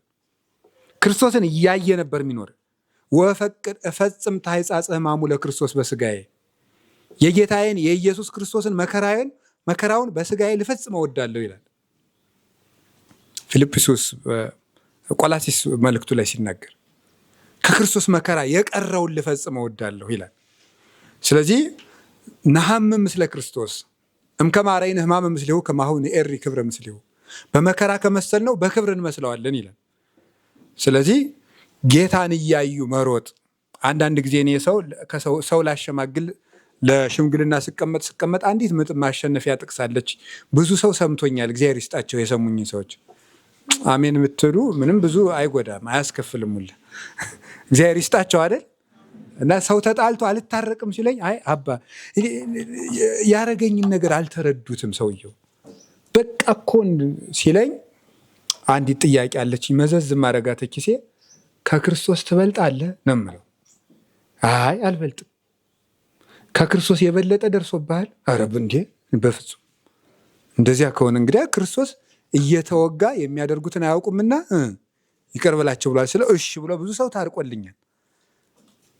አሁን እዚህም ያላችሁ አልታረቅ ያላችሁ ሰዎች ካላችሁ ከክርስቶስ ትበልጣላችሁን? በሉ ተናገሩ። ከክርስቶስ የበለጠ ደርሶባችኋልን? እንግዲያው ታረቁ። እሺ በሉ እንጂ። በቃ ማንንም ሰው ይቅር ማለት ነው ያለብን። ማንንም ሰው አንደኛ ወዶ እኮ መከራ የሚያደርስብን የለም መስሎት። ሰው የዋህ እኮ ነው፣ ምስኪን ፍጡር እኮ ነው። ማምላክ ምስኪን በስሜት የሚዋልን ምስኪን እኮ ነው። ድክ የሚል ሁላችን እኮ ነው። እኔም እኮ አሁን ስም ነው የተሸከምኩት እንጂ ድክ የምንል እኮ የሆነ የሚሰለቸን ምንደክም ምናምን ነገር እናቶች እና ሰው ቢያጠፋ ምን ይደንቃል? እና ይቅር ባይ ሰው መሆን አለብን። ትልቅ ሰው የሚባለው ይቅር የሚል ልብ ያለው ሰው ነው። ያንን ደግሞ የምናገኘው ክርስቶስን ስናየው ነው። ይገርማል እኮ እንዲያው ሰው ሆይ አንተ እንደው እንደ ክርስቶስ ሆነህ አንድ ቀን ይሁዳ ሽጦ መጥቶ ቢስምህና ሽጦ እንደመጣ ብታውቅ እንደው ምን ታደርግ ነበር? እኔ ግን የምትነክሰው ይመስለኛል ይላል ርቱ ሃይማኖት። ቢያንስ እንደው አንተ እንዲህ በጥፊ ማለት ባይሆንልኝ አያፍርም እንዲህ ሽጦ መጥቶ ደግሞ ባከረቢ ሲል ግን እንደዛ አድርጓል። እየቻለ ነው ያበላው እጅ የፈጠረው እጅ ነው። ኦ አይዳው ለላሃኳሁ ለአዳም ተቀናዋ በቅናዋ ተመስቀል። አዳምን ያበጃጁ እጆች በችንካር ተቸነከሩ። ወዮ አንክሮ ይገባል። ኦ አይ ጋር ለአንሶሳ ውስጥ ገነት ተቀናዋ በቅናዋ ተመስቀል። አዳምን ፍለጋ የተንከራተቱ እግሮች በችንካር ተቸነከሩ። ክርስቶስን እያዩ መረጡ ማለት እሱን ስናይ ይቅር ባዮች እንሆናለን። እኛንስ ምን አይሁድ ጋር አስኬደን? እኛን የተወልን ዕዳ ስንት ነው? በእኛ የተወልን ዕዳ ከእኛ ውስጥ የሸፈነው ገመና ስንት ነው? እግዚአብሔር እወ ስረዩ ወይሰሪ ለክሙ እወ ህድጉ ወይሃድግ ለክሙ። ተው ይተውላችኋል፣ ይቅር በሉ ይቅር ይላችኋል ይላል ቅዱስ ዮሐንስ አፈወርቅ በቅዳሴው። ስለዚህ ክርስቶስን እያዩ መሮጥ ማለት አንደኛው የእሱን ህይወት እያዩ መሮጥ ማለት የእሱን ህይወት እያዩ መኖር። ሲጀመር በመነኮሳት ሕይወት ራሱ ማቴዎስ ወንጌልን በቃሉ ያላጠና ሰው በፊት መነኩሴ አይሆንም ነበር። በነገራችን ላይ በቃሉ አጥንቶ እሱን ከመምህር ተረድቶት ማለት የክርስቶስን ሕይወት አጥንቶ ይዞ ያችን ለመኖር ነው ገዳም የሚገባው እንጂ ከዓለም አምልጦ እየተደበቀ አይደለም። ያችን ለመኖር ነው የሚወጣው። ያችን ያጠናትን የተረዳውን ምንድነው ያለው ቅዱስ ጳውሎስ ጢሞቴዎስን? አንተ ግን ባመንክበትና በተረዳህበት ነገር ጸንተህ ኑር ነው ያለው። ባመንክበትና በተረዳህበት የተረዳውን ክርስቶስ ለመኖር ነው የሚገባው ሰው ገዳም የሚገባው። ያመነውን ያወቀውን የተረዳውን ያየውን ክርስቶስ እሱን የበለጠ ለመቅመስ ነው። ለዚህ ነው ማር ይስሐቅ ፍቅር ያለው ሰው ሁልጊዜ ክርስቶስን ይመገባል የሚለው። ፍቅር ያለው ሰው ሁልጊዜ ክርስቶስን ይመገባል። እንደዚያ ነው። ፍቅር ላለው ሰው ምግቡ እንጀራ አይደለም። እንጀራ ሲበላ እናየዋለን፣ ግን ምግቡ ክርስቶስ ነው። ክርስቶስን እያየን መሮጥ ማለት ህይወቱን ነው። ሁለተኛስ ክርስቶስን እያዩ መሮጥ ማለት ምን ማለት ይመስላችኋል? የሚታየውን ነገር ተስፋ አለማድረግ ማለት ነው። እሱን ተስፋ ማድረግ ማለት ነው። እስቲ አሁን አንድ ጊዜ ወደ ዓለም ተመልከቱ። ወደ ዓለም ተመልከቱ። አንዴ ወደ ዓለም አስቡና አሁን ደስ የሚል ነገር አለ? ነገሩኝ እንጂ አሁን ዓለም ያለችበት ሁኔታ ጥሩ ነው? ኢራን እና አሜሪካ ጦርነት ውስጥ ናቸው። ሱዳን ጦርነት አለ፣ ኢትዮጵያ ውስጥ አለ፣ ጨምሩ ብዙ አለ። ከዛ ሌላውም ተደግሱ ነው። ራሽያ እና ዩክሬን ጦርነት አለ። የምንሰማው ነገር ሁሉ የሞት ወሬ ነው። አሁን ሀገራችን ውስጥ እንኳን ስታዩት በቃ በጣም የሚያሳዝን እንደ ኢትዮጵያ ትድን ይሆን የሚያሰኛል። የሆነ እንኩት እንዳለ ሸክላ ማለት ነው። ስለዚህ ምን እያየን እንሮጥ? ነገሩኝ እንጂ ክርስቶስን እያየን ከሮጥን እውነት ኢትዮጵያም ትድናለች። እንደገና ቤተክርስቲያናችንም አንድ እንደሆነ እየሆነች ሆና እናያታለን። የምናየውን ነገር እያየን ከሮጥን ግን እኔ እንጃ ጨርሰን የምንሰጥም ነው የሚመስል። የምናየውንና የምንሰማውን ትተን ክርስቶስን እያየን መሮጥ። እንዲያውም አባቶች ምን ይላሉ? ቅዱስ ጴጥሮስ ጌታ በባህር ላይ ሲመጣ አየውና እኔ የምዘዘኝ ልምጣ አለው። ና አለው። ትንሽ ረመድ ብሎ ማይበሉ ሲደነፋ ፊት መራመድ የቻለ በባህሩ ላይ ማንን ያይ ስለነበረ ነው? ክርስቶስን እያየ ስለነበርና በኋላ ግን ማይበሉን ማዳመጥ ጀመረና ማየት ጀመረ። ክርስቶስን ትቶ አይኑን ወደ ማይበሉ ጆሮውን ወደ ማይበሉ ድምፅ ማድረግ ሲጀምር ቀዳዳ ያልነበራት ባህር መቀደድ ጀመረች። የጴጥሮስን ምንድን ነው እግር ማስጠም ጀመረች ማለት ነው። የቆምክበት ነገር መቀደድ የሚጀምረው አይንህን ከክርስቶስ ስትመልስ ነው። መሸርሸር የሚጀምረው አይንህን ከክርስቶስ ላይ ካልነቀልክ ምንም ነገር የሚሸረሸር ነገር የለም። ስለዚህ የእግሮችህን መቆም ያስተካክል ይላል ቅዱስ ዮሐንስ አፈወርቅ። እግሮች የት ናቸው? የት ላይ ነው የቆሙት? ውሃ ላይ ማንም መቆም አይችልም ይላል ቅዱስ ዮሐንስ አፈወርቅ። ውሃ እግርን አያስቆምም ይላል። እዚሁ ጢሞቴዎስን ሲተረጉም ውሃ እግርን አያስቆምም። እስቲ ውሃ ላይ የሚቆመው የሚያውቅ እንቁም እንደ ሁላችንም ጣና አይደል? ውሃ ላይ ማንም አይቆምም። ስለዚህ ወዳጄ ከክርስቶስ ጋር መልካሙን ሩጫ መሮጥ ከፈለክ እግሮችህን የሚያልፉ ነገሮች ላይ አታቁማቸው ይላል። የሚያልፉ ነገሮች ላይ አታቁማቸው። ለዚህ ነው ቅዱስ ዮሐንስ አፈወርቅ የዳዊትን መዝሙር ጠቅስና ወአቀሞን ውስተ ኮኩ ለእገሬ ያለ ዳዊት ይላል። መዝሙር 39 ቁጥር 2 ላይ እግሮችን በአለት ላይ አቆማቸው። አለት የተባለ ክርስቶስ ነው። እግዚአብሔር መፍራት ላይ የቆመ እግር ሩጫውን መጨረስ ይችላል። እግዚአብሔር መፍራት ላይ የቆመ እግር። ለዚህ ነው ሁሉም ነገሮች ይምጡ፣ ይሄን ነገር የሚያስቆምም የሚያደክም የለም። ቅዱስ ጳውሎስ ሮሜ ምዕራፍ 8 ቁጥር 35 ጀምሮ ሲናገር እንደምታውቁት ከክርስቶስ ፍቅር ማን ነው የሚለየን? ረሃብ ነው፣ ስደት ነው፣ ጥም ነው፣ ካለ ፍጥረት ነው፣ የሚታየው ነው፣ የማይታየው ነው፣ የሚመጣው ነው ይላል። እግሮቹ አለት ላይ ቆሟል። የሚያልፉ ነገሮች ላይ ከቆምክ ግን መሮጥ አትችልም። የሚያልፉ ነገሮች ማለት ገንዘብ ላይ እግርህን አቁመህ መሮጥ አትችልም። ምድራዊ ሹመት ላይ እግሩን አቁሞ አንድ ሰው መሮጥ አይችልም። ምድራዊነት ላይ ቆሞ መሮጥ አይቻልም። የሚቻለው ክርስቶስ ላይ ቆሞ ነው የሚሮጠው። ስለዚህ ክርስቶስን እያየን እንሩጥ ሲባል ምን ማለት ነው? ተስፋችን እሱን አድርገን እንሩጥ ነው። ምንድን ነው የዮሴፍ እስራት ለምን ዘገየበት ይሉና አባቶች ሲተረጉሙ ምንድን ነው የሚሉት? ተስፋውን በፍጡር ላይ አድርጎ ነበርና አይደል ያለው። ምንድን ነው ያለው? ያንን የፈርዖንን ባሪያ ሲፈታ አደራ ፈርዖን ሲፈታ እኔንም ምን እንዳትለኝ ነው ያለው፣ እንዳትረሳኝ አለው። እስከዚያ ድረስ ግን ተስፋ ያደረገው ማን ነበር? እግዚአብሔር ነው። ከዛ ምን አለው ነው የሚለው? ያን ባሪያ ዮሴፍን ረሳው ነው የሚለው መጽሐፍ ቅዱስ። ረሳው። ምክንያቱ ሳለ ምንድን ነው? ዮሴፍ ተስፋውን በሰው ላይ አድርጎ ስለነበር፣ ሰውየው ከረሳው በኋላ ግን እግዚአብሔር አስታወሰው። ተስፋህን እነገሌ ያሉልኝ አትበል፣ እነገሌ ሳሉልኝ፣ እነገሌ ካሉልኝ፣ እነገሌን እነግራቸዋለሁ ብለህ አትኑር። እንኳ ደግሞ አብሶ እንደው ለመነኮሳት ከሆነ በጣም አሁን ለምሳሌ አንድ መነኩሴ ገዳም ካለበት ከገዳሙ ቢታሰር ወይም ቢደበደብ፣ መደብደብ እንኳን የለም እንደው ቢታሰር ቢገረፍስ ታውቃለህ እንዴ አጎቴ ፖሊስ ነው ቢልስ ኦሮ በስማ ይሄ ውሃ ላይ የቆመ ሰው ነው። ውሃ ላይ ቆመህ አትሩጥ ያለው ዮሐንስ አፈወርቅ እንዲህ ያለውን ሰው ክርስቶስ ላይ ቁም። የምትተዋወቃቸው ሰዎች ላይ አትቁም። ያጠራቀምካት ገንዘብ ላይ አትቁም። ክርስቶስ ሩጥ። ይሄ ነው ማንም በቃ ይረውጹ ይሰርሩ ወእይደክሙ የሚላቸው እነዚህ ነው። ይሮጣሉ አይደክሙም የሚላቸው ኢሳይያስ እነዚህ ነው።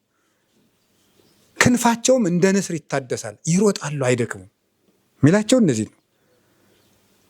ክርስቶስ ላይ የቆመ ሰው መሀል ላይ አይቆምም።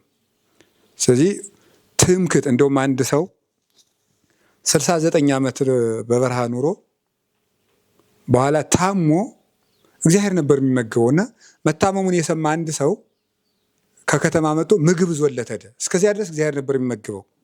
ኋላ እንካይችን ምግብ ሲለው ምን አለ? 69 የመገበኝን እግዚአብሔር አንድ ቀን የጣፈጠ ምግብ አምጥተህ ልታጣላኝ ነው አለው። እግዚአብሔር አለልኝ ማለት ልታስተወኝ ነው አለው። ስለዚህ እግዚአብሔርን ትምክት ማድረግ እሱን እያየን መሮጥ ነው። መዳረሻችንን እሱን ማድረግ።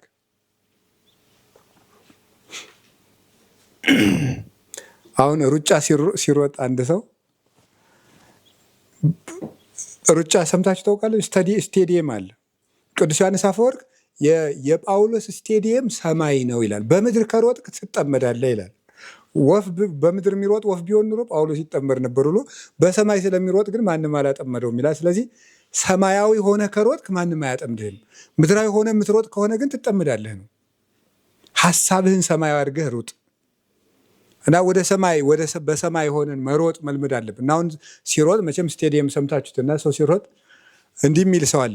ብራቮ ብራቮ ብራቮ፣ ጎበዝ ጎበዝ ጎበዝ ጎበዝ፣ በጣም በጣም በጣም የኛ አንበሳ የሚል ሰው አለ። ከዛ ደግሞ አንተ ከርፋፋ እንደዚህ ነው የምትሮጠው፣ አንተ ወልጋዳ እግር፣ አንተ እንትን የሚል ሰው አለ። አሁን ይህ ሰውዬ ብራቮ ብራቮ ብራቮ፣ ቴንኪው አድናቂዎች አመሰግናለሁ፣ አንተ ከርፋፋ ምን አገባ እያለ ይሮጣል። እንደዛ እያለ ቢሮጥ ምን ይሆናል ሰውየው? ነገሩኝ እንጂ ይቀደማል ማለት ነው። ጉዳዩን አይኑን ማድረግ ያለበት ወደ ማን ነው? ወደሚሮጥበት፣ የሚያሸንፈውን፣ የሚደርስ የሚቀበላት ሜዳሊያ ነው።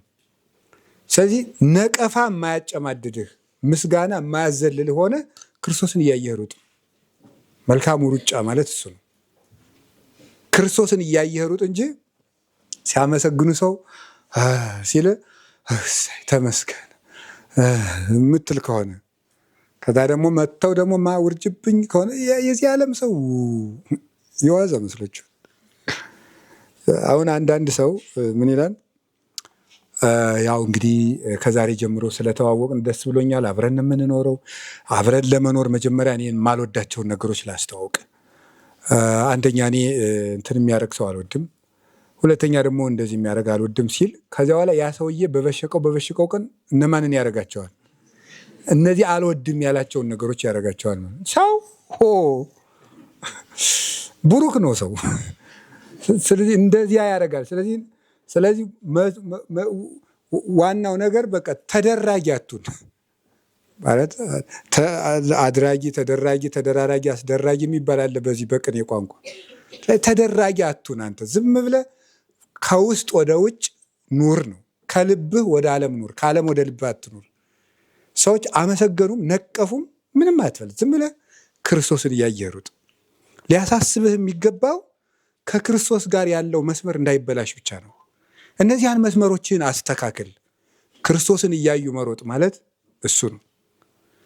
ሁለንተናችን እንኳን አጥተን ክርስቶስን እያየን መሮጥ፣ የሚወዱን ሰዎች ሁሉ እንኳን ጠልተውን አልቀው ክርስቶስን እያየን መሮጥ። አንዳንድ ጊዜ ሰው ብቻውን የሚቀርበት ቀን አለ። ብቻውን የሚቀርበት ቀን ማለት ነው። ምንም አንተን እኔ ሙቼም አልተውም ያለ ሰው ሁሉ ዞር ዞር ዞር ዞር ዞር ዞር ዞር ዞር ዞር ዞር ብለት ብቻውን ምንም። የገዛ ሚስቱ እንኳን ኢዮብን ስትሰለቸው አልሰማችሁም? ምንም እግዚአብሔርን ስደበውና ሙት አለችው። ምን ያደርግልሃል? ክርስቶስ ራሱን እነዚያ በእጁ ያበላቸው ታምራቱን ያሳያቸው ደቀ መዛሙርት ጥለውት አልተበተኑም? ብቻውን የቀረምለት ማንን ማየት ነው? ልንገራችሁ በሉ እንጂ መድኃኔዓለምን ማየት፣ ክርስቶስን ማየት ነው። ብቻን ሆኖም ክርስቶስን ማየት መቻል። ይሄ ነው ክርስቶስን እያዩ መሮጥ ማለት እሱ ነው። ከዛ ሌላኛው ደግሞ ስጦታን ክርስቶስን ማድረግ ነው። ክርስቶስን እያዩ መሮጥ ማለት ስጦታን ክርስቶስ ማድረግ ነው። የአገልግሎትን ሽልማት ክርስቶስ ማድረግ ነው። ለምሳሌ አሁን እዚህ ገዳም ውስጥ 30 ዓመት 40 ዓመት የሚለፋ ሰው ይኖራል። ተጋድሎ መጨረሻ ላይ የማይድን ህመም ያገኘዋል። ይህን ያህል ጸልዬ ይህን ያህል ህመም ማለት የለበትም። ምክንያቱም ምንጊዜም የወጣበት ሽልማቱ ጤና ሳይሆን ማን ስለሆነ ነው? ክርስቶስ ነው ሽልማቱ። ስለዚህ በቤተ ክርስቲያን ውስጥ የሰው የለፋበት ነገር ዋጋው ክርስቶስ ነው። የለፋበትን ዋጋ መድኃኔዓለምን አድርግ እንጂ የለፋበትን ዋጋ ቴንኪው አታድርግ። የሰዎችን በጎ ፊት አታድርግ።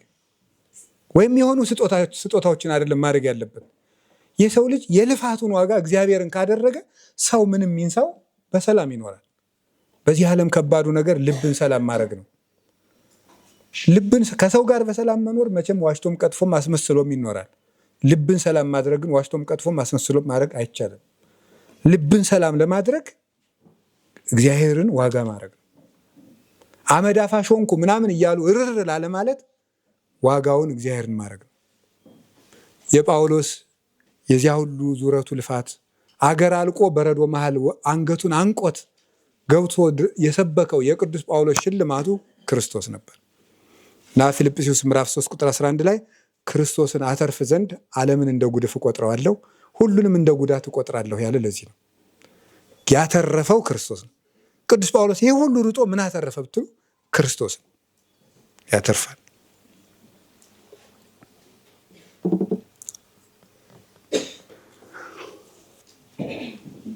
ሌላው አራተኛው ክርስቶስን እያዩ መሮጥ ማለት የክርስቶስን ሕግ እያዩ መሮጥ ነው። አንድ ክርስቲያን የቀን ውሎውን የሚገመግመው በክርስቶስ ፍቅር ነው። ማታ ሊተኛ ሲል የሚጠይቀው ጥያቄ ዛሬ ከክርስቶስ ፍቅር ጎደልኩ አልጎደልኩም? ከመተኛቱ በፊት ይህን ጥያቄ መጠየቅ አለበት። ያ ደግሞ ምኑን ማለት ነው? ሕገጋቱ ማለት ነው። የእግዚአብሔር መሰት አፈቅሩኒ እቀቡ ቃሌ፣ የምትወዱኝ ከሆነ ሕጌን ጠብቁ ስላለ የክርስቶስ ፍቅር እንዳይጎልብን ሕጉን ተግተን መጠበቅ። እነዚህ ነው። ሁለተኛ ኦርቶዶክሳዊ መልካም ሩጫ የሚያደርገው በትዕግስት መሮጥ ነው። ክርስቶስን እያየን በፊታችን ያለውን ሩጫ በትዕግስት እንሩጥ የሚለው ቅዱስ ጳውሎስ እዚሁ ዕብራውያን ምዕራፍ 12 ቁጥር 1 ጀምሮ እስከ 11 ባለው ውስጥ የሚዘረዝረው ነው። በትዕግስት እንሩጥ። ታግሶ መሮጥ። ታግሶ መሮጥ ማለት ምን ማለት ነው? ታግሶ መሮጥ ማለት አንደኛው መጽናት ማለት ነው። መታገስ ማለት መጽናት። መጽናት ማለት ይሄ ምንድን ነው? ጠጋት ነፍሴ እለከ የሚለውን ይሄ የዳዊት መዝሙርን ጠቅሶ ቅዱስ ዮሐንስ አፈወርቅ በቃ ከእግዚአብሔር ጋር መጣጋት ነው። ይሄ መጣበቅ ነው የሚለው መጣበቅ ስለሆነ ከእግዚአብሔር ፍቅር ጋር የተጣበቀ ሰው ሁሉንም ነገር ይታገሳል ነው እና መታገስ ማለት በሚወረወሩ ችግሮች ወደ እግዚአብሔር የጀመሩትን ሩጫ አለማቋረጥ፣ ቀኝ ግራ አለመዋለት፣ አለመዋለል፣ አለመናወጽ ማለት ነው። በትዕግስት እንሩጥ የሚያሰኘው እሱ ነው።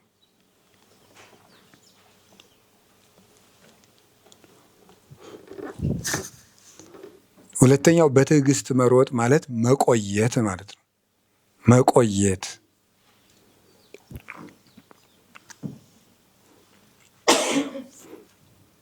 መቆየት ነው። እግዚአብሔር በነገራችሁ ላይ የትዕግስት አምላክ ነው። የትዕግስት አምላክ እና ዋጋውንም የሚያገኙት የታገሱ ሰዎች ናቸው። ምንም ነገር ጠይቀን አሁን ትዕግስት ነው የሚያንሳን። ትዕግስት ያስፈልጋል በጣም ይኸውላችሁ። መታገስ ማለት መቆየት ነው። ስንቆይ ሁለት ነገር እናገኛለን። አንደኛው የዲያብሎስ ፈተና ያልፋል። ሁለተኛው ዲያብሎስ በአንድ ፈተና ከአንድ ሰው ጋር እድሜ ልክ የመኖር ስልጣንም መብትም የለውም፣ ችሎታም የለውም። እዩብኝ፣ መፈተን ትችላላችሁ። ዲያብሎስ በአንድ ፈተና ከአንድ ሰው ጋር እድሜ ልክ አይኖርም። ሌላ ፈተና ነው ደግሞ ይዞ የሚመጣ። ስለዚህ ፈተና እንግዳ ነው ማለት ነው። ስለዚህ መቆየት ማለት ያልፋል። ግን አቋምን የሚያስለውጥ ወጀብ ይመጣል። ዝም ብለን ግን ከቆየን ያልፋል። ነገርም ሊሆን ይችላል፣ ክፉ ጉርብትናም ሊሆን ይችላል፣ ጠብም ሊሆን ይችላል፣ ክፉ ጓደኝነትም ሊሆን ይችላል። ያልፋል።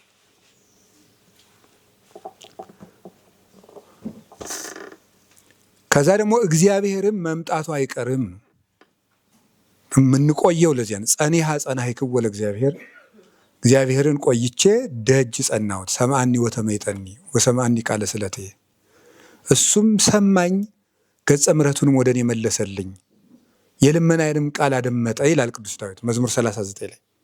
ስለዚህ እግዚአብሔርን ቆይቼ ደጅ ጸናሁት። እግዚአብሔርን ደጅ መጽናት አንዳንድ ጊዜ ሊመለስልን ስንል ለፍተን እናቋርጠዋለን። ሁሉን ነገር ጠይቀን የሚመለስበት ቀን እናቋርጠዋለን። ስለዚህ ዛሬ ካልመጣህ ብለን እግዚአብሔርን እኛ በቀጠርነው ቀን እንዲመጣ አስገድደን የእሱን እቅድ አበላሽተን የእሱን ፈቃድ ጥሰን በገዛ ፈቃዳችን ካልመጣህ ብለን ውረድ ሜዳ ብለን እግዚአብሔርን አኩርፈን ከሱ መለየት የለብንም። መቆየት የዓለም መዳን እኮ 5000 ዓመት ነው የተቆየው አይደለም? መቆየት ያስፈልጋል። መቆየት ቅዱስ ያሬድን ያስተማረችው ትል ምንድን ነው ያስተማረችው? ስንት ጊዜ ነው የወደቀችው? 7 ጊዜ አለ። 6 ጊዜ ወድቃ በሰባተኛው ሂዳ በላች አይደለም? ምንድነው ማስተማር የተፈለገው? ቅዱስ ያሬድን ያለችው ምንድን ነው? ሰሊጥ ቆይ ይገለጽልሃል ነው ያለችው። ቆይ ማለት ነው መቆየት ነው። ቅዱስ ያሬድን ያችው ትል ያስተማረችው ቆይ። ትምህርት አልገለጽልህ ብሎ ከሆነ ቆይ ይገለጽልሃል። ህመም አለቅ ብሎ ከሆነ ቆይ። ለምን ያጣኸውን ነገር ሁሉ ቆይ ነው።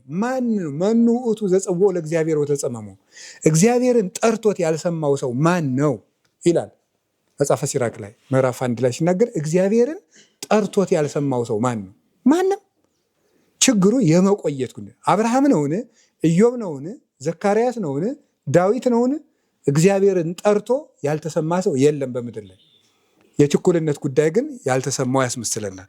ስለዚህ መቆየት የሚባለው በጣም የእግዚአብሔርን መምጣት ነው።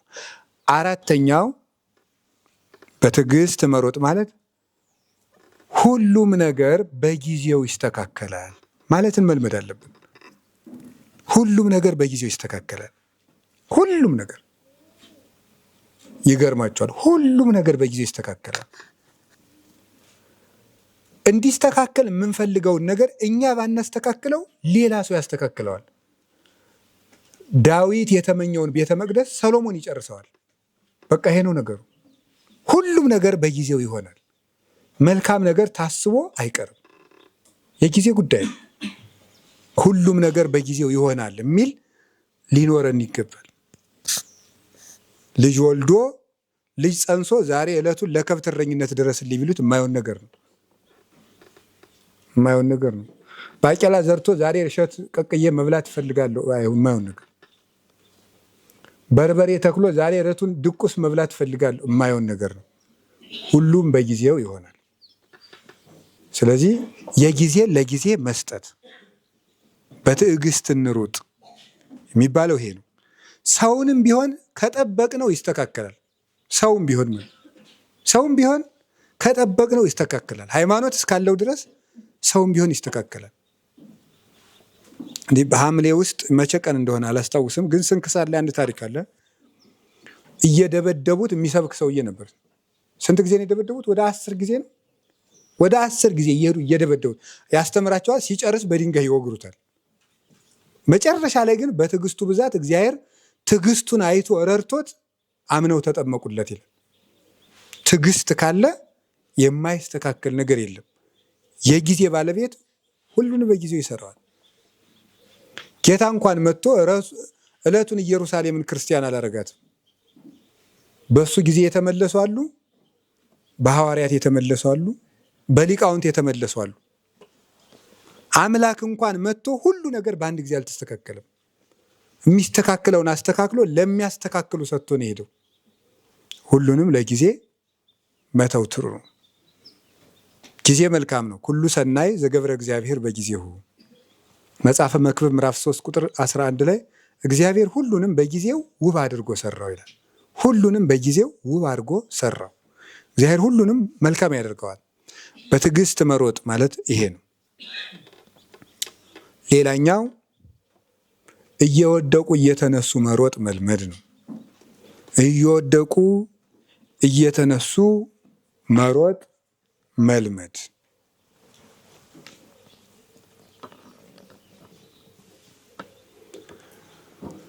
እየወደቁ እየተነሱ መሮጥ መልመድ። ክርስትና ምን ሩጫ ነው ያለው? ርዕሳችን ምንድን ነው? አቤት መልካም ምን ሩጫ ነው? አንዴ በሉላችሁ። መልካም ሩጫ ነው። አሁን መልካም ሩጫ ሆኖ እየሮጥኩ መልካም ሩጫ እየሮጥኩ ግን መሀል ላይ ምን አለው? መሰበር፣ መውደቅ፣ መነሳት፣ መራብ፣ መጠማት አለበት። ክርስትና ሰተት ብሎ ዝም ብሎ የሚሮጥበት አይደለም። እስቲ አሁን እግዚአብሔር ያሳያችሁ።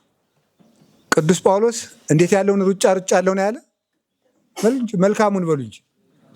አቤት ግን ቅዱስ ጳውሎስ ወድቆ አያውቅም? ንገሩኝ እንጂ። ያውቃል እኮ። ሌላው ቢቀር እምነት፣ ተስፋ፣ ፍቅር ጸንተው ይኖራሉ፣ ፍቅር ግን ለዘላለም አይሻርም አለ። ግን ቅዱስ ጳውሎስ ተስፋ ቆርጦ አያውቅም? ያውቃል። ተስፋ ቆርጠን ነበር ብሎ ጽፏል እሱ ራሱ።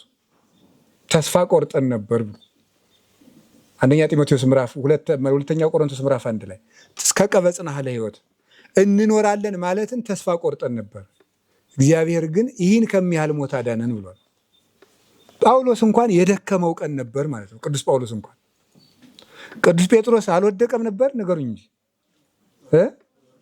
እንዴ! በደንብ እንጂ። በምንድን ነው የወደቀው የነበረው? በክህደት። በባህር ላይ በእግሩ ያስጎዘውን እንጀራ አበርክቶ ያበላውን በመለኮት ብርሃን ያስዋኘውን ጌታውን ምንድን ነው ያለው? እሱን ሰውዬ አላውቀውም። ስለዚህ ጴጥሮስም እየወደቀ እየተነሳ ነው የሮጠ ማለት ነው። ፈርቶ ያውቃል። ጌታ አሳ አታጥምድ ብሎት መልሶ ሲያጠምድ ተገኝቷል። ብዙ ቀን ቅዱስ ጴጥሮስ ደክሞታል። ዓለምን ሁሉ ሂዳችሁ ለፍጥረት ወንጌልን ስበኩ ከተባለ በኋላ እኔ የቆርኔሌዎስ የሚባለውን አልቀበልም ብሏል። ጌታ ግን መጀመሪያ ለፍጥረት ሁሉ ወንጌልን ስበክ ዓለምን ሁሉ አብሮ ነው ያለው። ግን እንደ ሰው ግን ይሄ ቆርኔሌዎስ የሚባለው ሰውዬ ከአይሁድ ወገን ስላልሆነ ይኮን ከባድ ነው መቀበል አለ። ዛስተናጻህ እግዚአብሔር አንተ የታስተራኩ እግዚአብሔር የቀደሰውን አንተ እርኩስ ነው አትበል አስተምርዳሉ። ስለዚህ አባቶቻችን በህሊና የወደቁበት ቀን አለ፣ በአንደበታቸው የሳቱበት ቀን አለ፣ በተግባር የካዱበት ቀን አለ። ስለዚህ ይሄ ምን ማለት ይመስላችኋል? እንዴት ጌታ ሆይ ቆይ እኔ እስከ መቼ ነው የማታወጣኝ ከዚህ ነገር ጥሩ ነው እንዲያወጣን መለመን፣ ግን እግዚአብሔርን መሰልቸት የለብንም። ኃጢአትን ነው መሰልቸት ያለብን። እግዚአብሔርን መሰልቸት፣ ክርስትናውን መሰልቸት የለብንም። በቃ ይሄ ሃይማኖት በቃ አስጨናቂ ሃይማኖት ነው። በቃ እንዴት ነው የምንዘልቀው? በቃ እናዘዛለሁ ወድቃለሁ፣ እናዘዛለሁ ወድቃለሁ፣ እናዘዛለሁ ወድቃለሁ። በቃ እየወደቅን እየተነሳን እንሮጣለን። ጻድቅ 7 ጊዜ ይወድቃል፣ 7 ጊዜ ይነሳል። ይህን አምኖ መቀበል ነው። ይህን ማለት ለውድቀት ጠበቃ ማቆም ሳይሆን በወደቁ ጊዜ ለመነሳት ይሄን ምርኩዝ ማድረግ ማለት ነው። መውደቁም በተደጋገመ ጊዜና ስብራቱ በተደጋገመ ጊዜ ምን ማለት ነው? ስንት ቀን የደከሙት? በክደት የደከሙ አሉ፣ በሆዳምነት የደከሙ አሉ፣ በውሸት የደከሙ አሉ፣ በዝሙት የደከሙ አሉ። ትልልቅ ታሪክ የምንተርክላቸው ማለት ነው። አባ እንጦንስ አረ እኔ እንግዲህ ሚስት ላገባ ነው ወንድሜ ያልዘልቀውም ብሎ ወጥቶ ያውቃል። ቅዱስ ሚካኤል ነው መጥቶ ኧረ ተው ብሎ የመለሰው ያረጋጋው። አባ ጳኩሚስ አካሉን ለጅብ ሊያስበላ እስከሚደርስ ድረስ ተፈትኗል። እባክሽ ብዩ ተብለሽ ታዘሽ እንደሆነ አካሌን ብይልኝ እስኪል ድረስ ብረት አግሎ ሰውነቱን እስከ መተኮስ ድረስ ተፈትነዋል። ወድቀው የተነሱ አሉ፣ አፋፍ ላይ ደርሰው የተመለሱ አሉ፣ ደክመው የበረቱ አሉ። በአእምሮት የተፈታ አባ ሙሴ ጸሊም በረሃ ውስጥ ሆኖ የስጋ አእምሮት ልቡናውን ብክን አደረገው። ቢጨንቀው እባቡን ጠብሶ ስጋና ያማረ ይህን ብላ አለው። ብዙ ስለዚህ ክርስትና የፍጹምነት ሕግ ቢሆንም ፍጹምነቱ የምንደርስበት ነው እንጂ አሁን ግን የፍጹማን መንገድ ብቻ አይደለም፣ የደካሞችም መንገድ ነው። ወድቀው የሚነሱት የሚለማመዱትም መንገድ ነው እንጂ ፍጹማን ብቻ የሄዱበት መንገድ አይደለም። ደካሞችም ወድቀው ተነስተው የደረሱበት መንገድ ነው። ስለዚህ ስንሰበር፣ ስንወድቅ፣ ሲያንሸራትተን፣ ጠልፎ ሲጥለን ራሳችን መሰልቸት የለብንም። የሰው ልጅ ራሱን ከጠላ መነሻ የለውም። ራስን መገሰጽና ራስን መጥላት የተለያዩ ነገሮች ናቸው። ለልብ ራስ ይቅርታ ካላደረጉለት ይህ ዓለም እንደሆነ ማንም ይቅር ባይ የለም። በፍጹም ልብን ራስ ነው ይዞ የሚነሳ። ግብኢ ነፍሴ ውስተ ረፍትኪ፣ ነፍሴ ወደ ረፍትሽ ተመለሽ። እሴፎ ለዘያድኅነኒ እምንባዜ ወማውሎ፣ ከትካዜ ከአውሎ የሚያድነኝን እግዚአብሔርን ተስፋ አድርገዋለሁ። ነፍሴ ሆይ ወደ ረፍትሽ ተመለሽ እያሉት ራስን ማበርታት፣ አይዞህ ማለት ያስፈልጋል።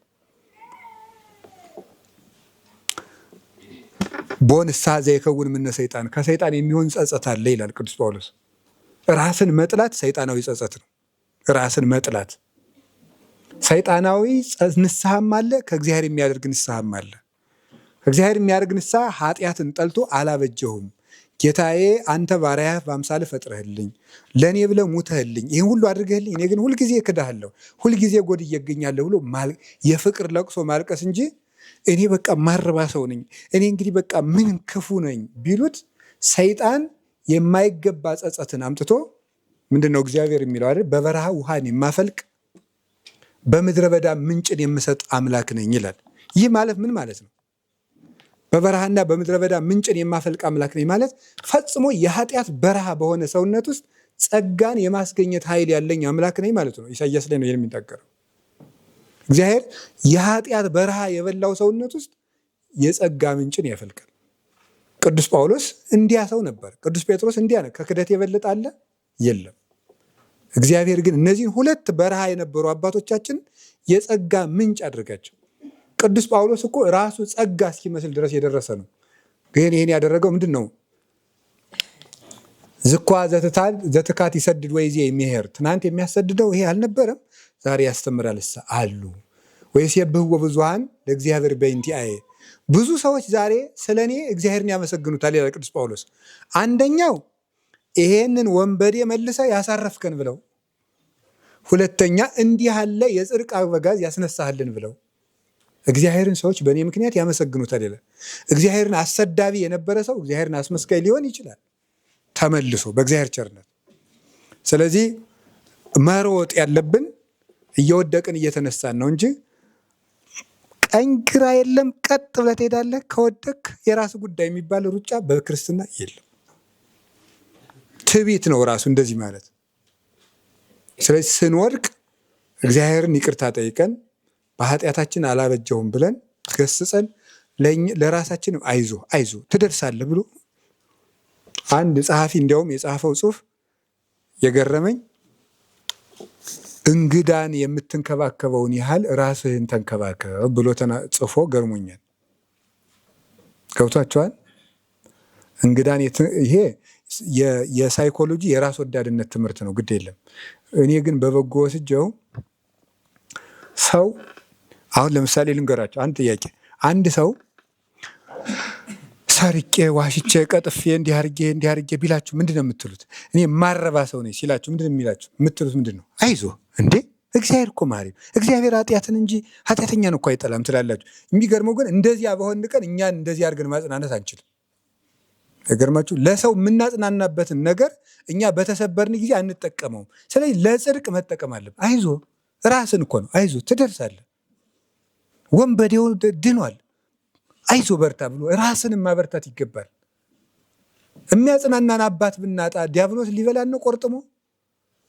እንደ ድሮ ያሉት መቃርስና እንጦንስ ባይኖሩልን የእነሱን መንገድ ተጠቅመን በቃ የአባቶች የመቃርስ አምላክ ይምረኛል፣ የእንጦንስ አምላክ፣ የተክለ ሃይማኖት አምላክ፣ የድንግል ማርያም ልጅ ይምረኛል ብለን ለራሳችን ምርኩዝ መስጠት ማለት ነው።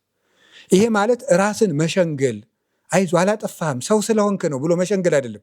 ለራስ የሆነች ብትር ማቀበል ነው፣ ማስነሻ። ከሰው እስክንደርስም ድረስ እኮ እኛው ልንደርስለት ይገባል። ለራሳችን ከሚያጽናና ወንድም እስከምንደርስ፣ ከሚያጽናና አባት፣ ከሚያጽናና እናት እስከምንደርስ ድረስ ለራሳችን ምርኩር ካልሰጠነው ዲያብሎስ ቀድሞ ይሰብረናል። ስለዚህ የእግዚአብሔር ቤተሰቦች የምንሮጠው እሱ ነው። የመጨረሻ በደመና ተከበን መሮጥ ነው። ይሄ ነው የመጨረሻው። በደመና ተከበን መሮጥ ያልኩት ምን መሰላችሁ? ወብነ ሰማይት ዘየአውዱነ ከመ ደመናት የሚለውን የወሰድኩት እዚሁ ሁለተኛ ዕብራውያን 12 ላይ አለላችሁ እዚሁ ላይ።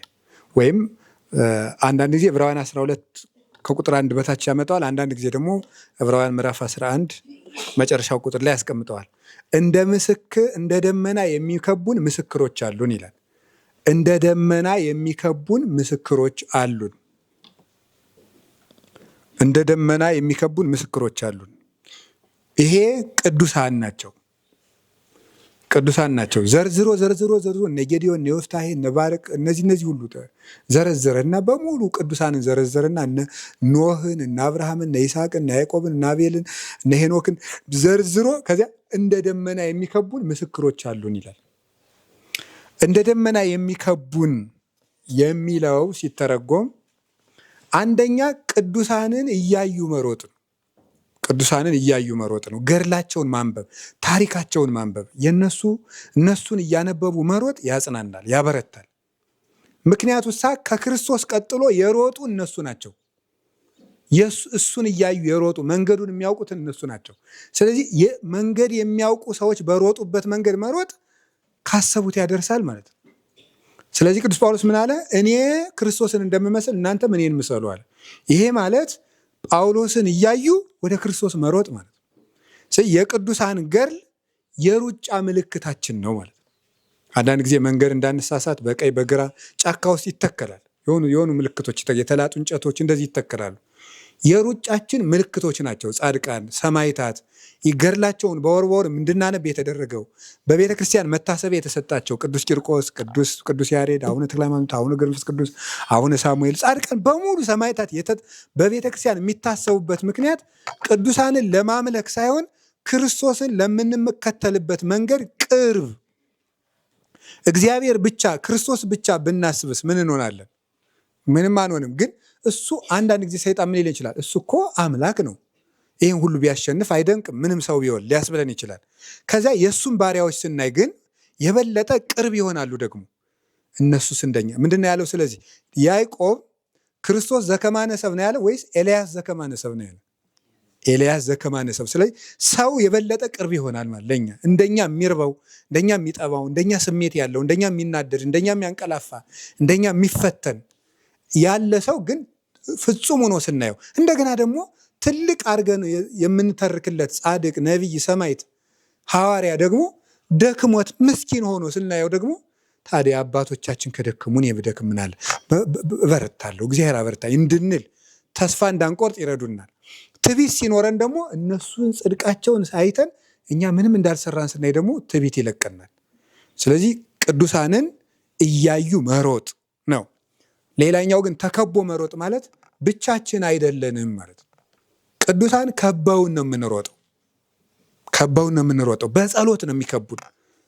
በጸሎት ኢትዮጵያውያን እንዲያውም ይገርማል። የግብፅ ኦርቶዶክስ ተዋሕዶ ቤተክርስቲያን ቅዱሳንን በደንብ ምዕመናን እንዲጠቀሙባቸው ታደርጋለች። አሁን ራሱ መቃብራቸው ጋር እየሄዱ ስማቸውን እየጻፉ ይጥላሉ።